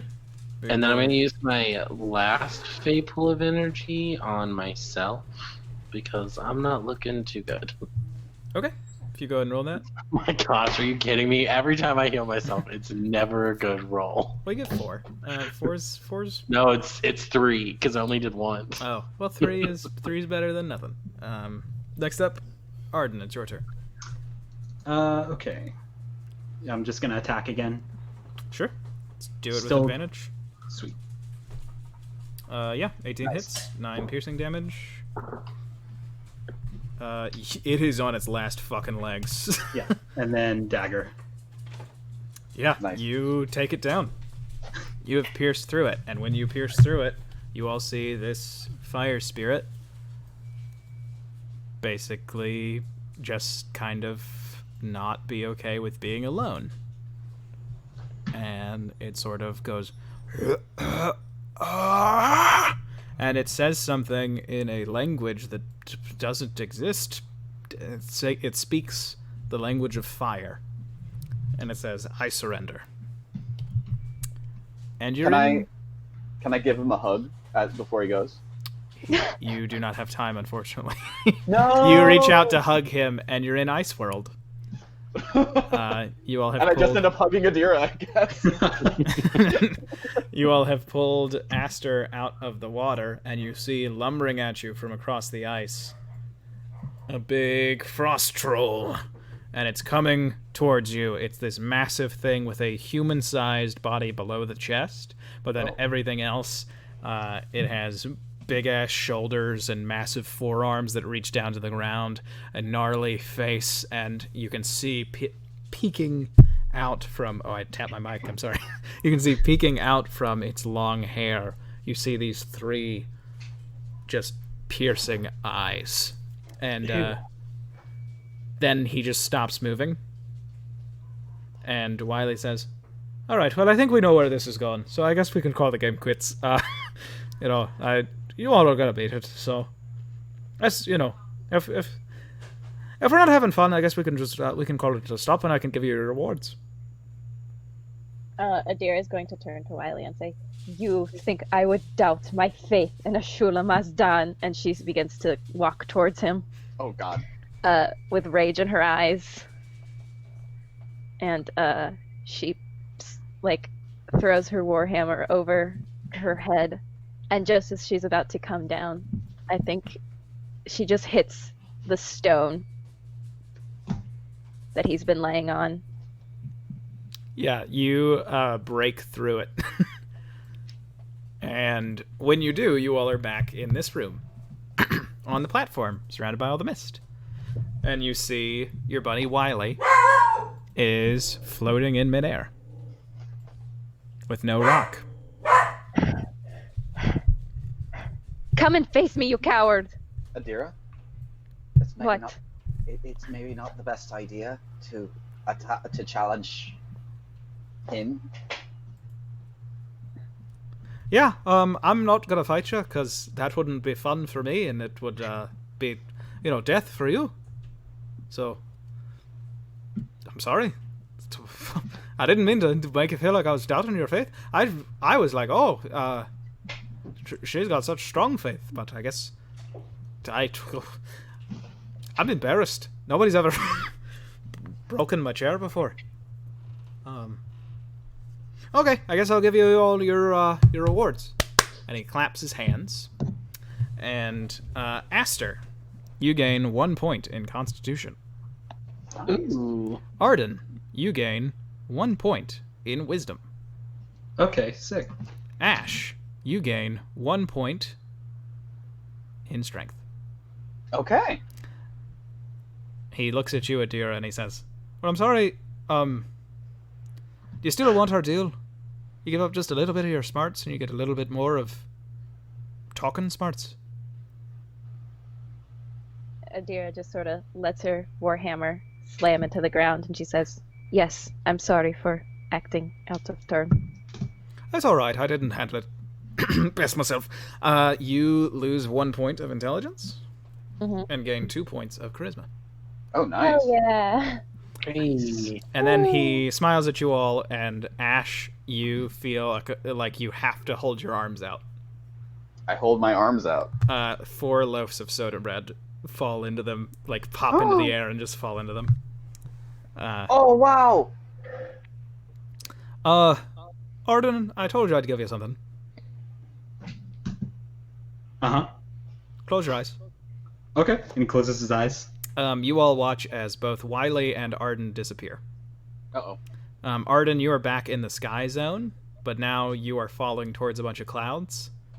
And he says, "Pick one." Pick a cloud. Yeah, pick one. Do they look any different? No, they're Nimbus clouds. Okay, I want to just like dive No into cumulus. one. You dive onto Just like- one, and when you think you're going to crash through it, you end up falling onto it, and then you feel like you can direct it around with a flying speed of 20 feet per second. Oh my god. And you all Whoa. watch as Arden pops into being, like surfing on top of a little cloud. Adira is now again holding her Warhammer 2-hand and shouting, "Where are you, you dumb fox? Where are you? Where did you take him?" Look up! And he has his arms outstretched, just doing like a circling motion. I am Goku now. Behold! He has given me flight! All right, well, safe travels.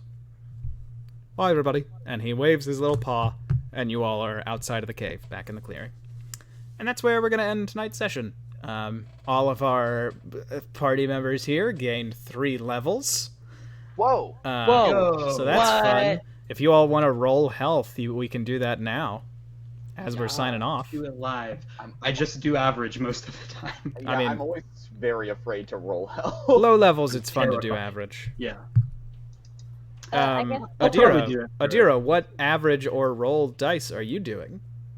D10, because I am taking my paladin levels. Whoa, whoa, whoa, whoa, whoa. Yeah. Nice. Yay! Did I might Arden take- take levels in Bard or something? No. I think that was just like a thematic kind of like Got you. flavor thing. That was Arden's theme, was learn to talk to people and work together. Be nice to I your Tone have- down friends. the condescension. Also, I'm not rolling for my die because I really actually should I roll for the 2 other levels of paladin I'm doing? I don't. Bard was in my head. Should I just roll for them?